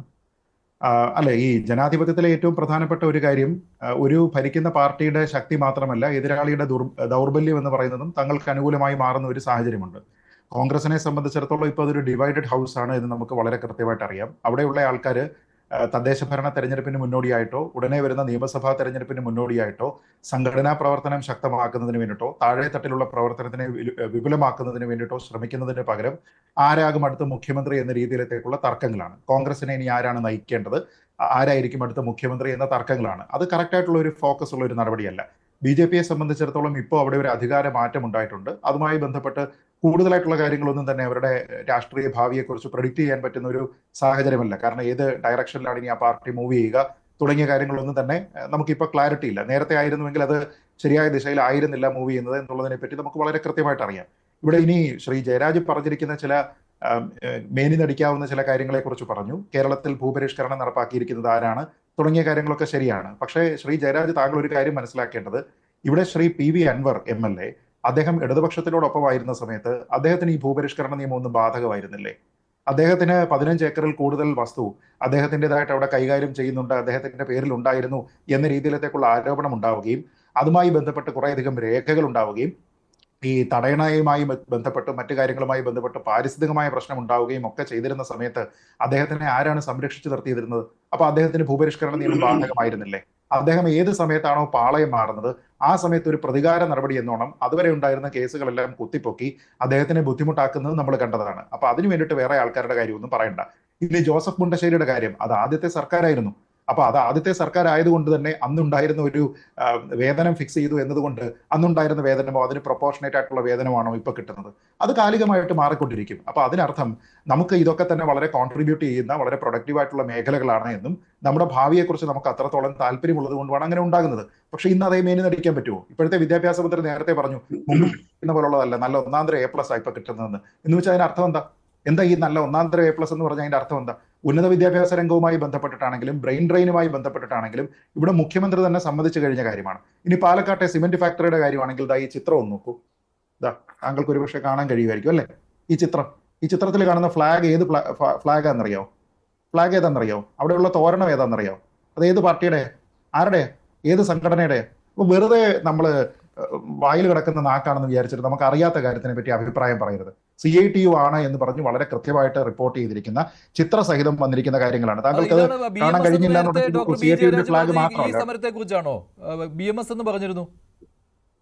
അല്ല, ഇത് അദ്ദേഹം പറഞ്ഞിരിക്കുന്നത് വളരെ കുറച്ച്, അല്ല BMSന്റെ അദ്ദേഹം പറഞ്ഞ മറ്റൊന്നാണ്. അദ്ദേഹം ഇവിടെ പറഞ്ഞിരിക്കുന്നത് പാലക്കാട്ടെ ഉള്ളതിന് പല സംഘടനകളുണ്ട്, എണ്ണത്തിൽ കൂടുതൽ CITU ആയതുകൊണ്ട് ഇങ്ങനെയാണ് പറയപ്പെടുന്നതെന്നാണ്. ഈ ചിത്രത്തിൽ കാണുന്ന ഇതിന്റെ ഉടമസ്ഥൻ നോക്കി നിൽക്കുകയാണ്. ഈ സിമന്റ് കമ്പനിയുടെ ഉടമസ്ഥൻ നോക്കി നിൽക്കുന്ന സമയത്ത് അല്ല, ഞാൻ സ്പെസിഫിക് ആയിട്ടാ പറഞ്ഞേ.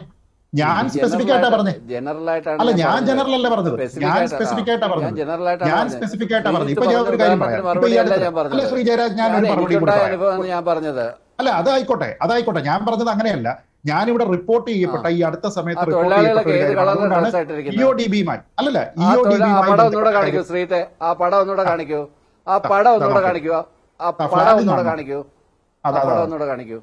ഫ്ലാഗ് ഏറെയാ, ഫ്ലാഗ് പതാക കണ്ടോ? കാണാൻ പറ്റുന്നുണ്ടല്ലോ അല്ലേ? ഞാൻ വേണമെങ്കിൽ ഇത് അയച്ചു തരാം. താങ്കളുടെ നമ്പർ എന്തെങ്കിലും ഇത് നോക്കൂ, അരിവാൾ ചുറ്റികയൊക്കെയാണ് കേട്ടോ, അരിവാൾ ചുറ്റികയാണ്. അപ്പോ അത് ഇവിടെ നിൽക്കട്ടെ.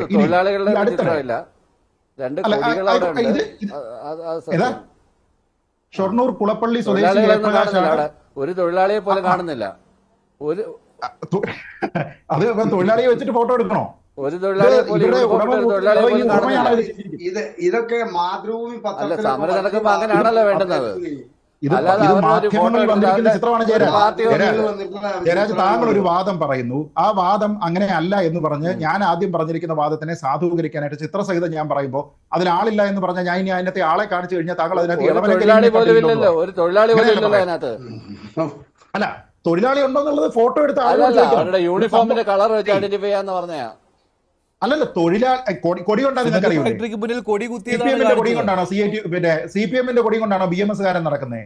ഇനി അതല്ല, തൊഴിലാളി ഉണ്ടായിരുന്നെങ്കിൽ താങ്കൾ പറയും അത് ഇളമരം കരിയും അല്ലല്ലോ എന്ന് പറയും, അല്ലെങ്കിൽ ആ തൊഴിലാളി ഏത് പാർട്ടിക്കാരനാണെന്ന് അറിയില്ലല്ലോ എന്ന് താങ്കൾ പറയും. അത് പറയരുത്. നോക്കൂ, ഞാൻ പറയുന്നത് ഈ അടുത്തിടെ കേന്ദ്ര ധനമന്ത്രി നിർമ്മല സീതാരാമൻ പറഞ്ഞിരുന്ന ഒരു കാര്യം നമ്മൾ കണ്ടതല്ലേ, ഇവിടുത്തെ നോക്കുകൂലിയുമായി ബന്ധപ്പെട്ട്. ഈ നോക്കുകൂലി ഇവിടെ ഇല്ല എന്ന് ആദ്യം പ്രതികരിച്ച ആള് കേരളത്തിൽ നമ്മുടെ വി ശിവൻ. ഞാൻ സംസാരിക്കുകയല്ലേ, ഞാൻ സംസാരിച്ചു കഴിഞ്ഞു പറയൂ. വി ശിവൻകുട്ടി നമ്മുടെ മന്ത്രിയാണ് പറഞ്ഞത് കേരളത്തിൽ നോക്കുകൂലി ഇല്ല, എന്തൊരു അസംബന്ധമാണ് ഈ പറയുന്നത് എന്ന് പറഞ്ഞ്. അതിന് ഏതാനും ആഴ്ചകൾക്ക് മുമ്പ്, മാസങ്ങൾക്ക് മുമ്പ് ഉണ്ടായിരുന്ന തിരുവനന്തപുരത്ത് തന്നെയുള്ള ഒരു മാധ്യമ റിപ്പോർട്ട്, ഏറ്റവും കൂടുതൽ ചർച്ചയായിരുന്ന ഒരു റിപ്പോർട്ട് എന്തായിരുന്നു? ഇവിടെ സ്റ്റേഡിയത്തിലേക്ക് ഒരു ഷൂട്ട് സംബന്ധിയായിട്ട് കുറേയധികം സാധനങ്ങൾ തമിഴ്നാട്ടിൽ നിന്നോ മറ്റോ കൊണ്ടുവന്ന് ഇറക്കിയിരിക്കുന്നതിൽ കൂലി ചോദിച്ചിട്ട് തർക്കമായിട്ട് അവസാനം ഷൂട്ട് മുടങ്ങി പ്രശ്നമാകുന്ന സമയത്ത് അവർ മന്ത്രിയെ കോൺടാക്ട് ചെയ്ത സമയത്ത് മന്ത്രിയുടെ ഓഫീസിൽ നിന്ന് ഇടപെട്ടതിന് ശേഷം ഈ രീതിയിലത്തേക്ക് നോക്കുകൂലി വാങ്ങാൻ പാടില്ല എന്ന് പറഞ്ഞുകൊണ്ട് CITU-കാരായിട്ടുള്ള ആൾക്കാരെ സസ്പെൻഡ് ചെയ്തുന്നേ. ഇത് വാർത്ത വന്നതാണ്. അപ്പോ ഇതാണ് നമ്മുടെ നാട്ടിൽ നടക്കുന്ന is of doing business. Exactly ഇതാണ് നമ്മുടെ നാട്ടിലെ ഈസ് ഓഫ് ഡൂയിങ് ബിസിനസ്. അപ്പൊ ഇത് പറയുമ്പോൾ എന്തു ചെയ്യും? ഒറ്റപ്പെട്ട സംഭവം എന്ന് പറയും. അതെ, ഒറ്റപ്പെട്ട സംഭവമാണ്. ഇങ്ങനെയുള്ള ഒറ്റപ്പെട്ട നിരവധി സംഭവങ്ങൾ പല ജില്ലകളിലായി നടക്കുമ്പോഴാണ് അത് കേരളത്തിലുള്ള സംഭവമായിട്ട് നമ്മൾ പറയുന്നത്. അപ്പൊ ഞാൻ പറയുന്നത് പേപ്പറിൽ എഴുതിയിരിക്കുന്നതും ഗ്രൗണ്ടിലെ ഇംപ്ലിമെന്റേഷനും തമ്മിൽ വ്യത്യാസമുണ്ട് എന്ന കാര്യം താങ്കൾക്ക് അറിയാം. പക്ഷേ ഇത് ചർച്ചയിൽ താങ്കൾക്ക് അത് അംഗീകരിക്കാൻ പറ്റില്ല. ഞാൻ അവസാനിപ്പിക്കുകയാണ്. ശ്രീ ശ്രീജിത്ത് പണിക്കർ, നന്ദി. Sreejith Panicker, Shri MK Haridas, doctor B Jayaraj, നേട്ടങ്ങൾ മാത്രം എണ്ണി പറയുമ്പോൾ ഇക്കാര്യങ്ങൾ കൂടി മുഖ്യമന്ത്രി പറയുവാൻ ശ്രദ്ധിക്കണം, അല്ലെങ്കിൽ അറിയുവാൻ ശ്രദ്ധിക്കണം. ഇന്നത്തെ ചോദ്യം ഇതായിരുന്നു: പിണറായി സർക്കാരിന്റെ 4ാം വാർഷികാഘോഷം ധൂർത്തോ? അതേ എന്ന് 86% പ്രേക്ഷകർ, അല്ല എന്ന് 11%. ഡിബേറ്റ് അവസാനിക്കുന്നു. നന്ദി, നമസ്കാരം.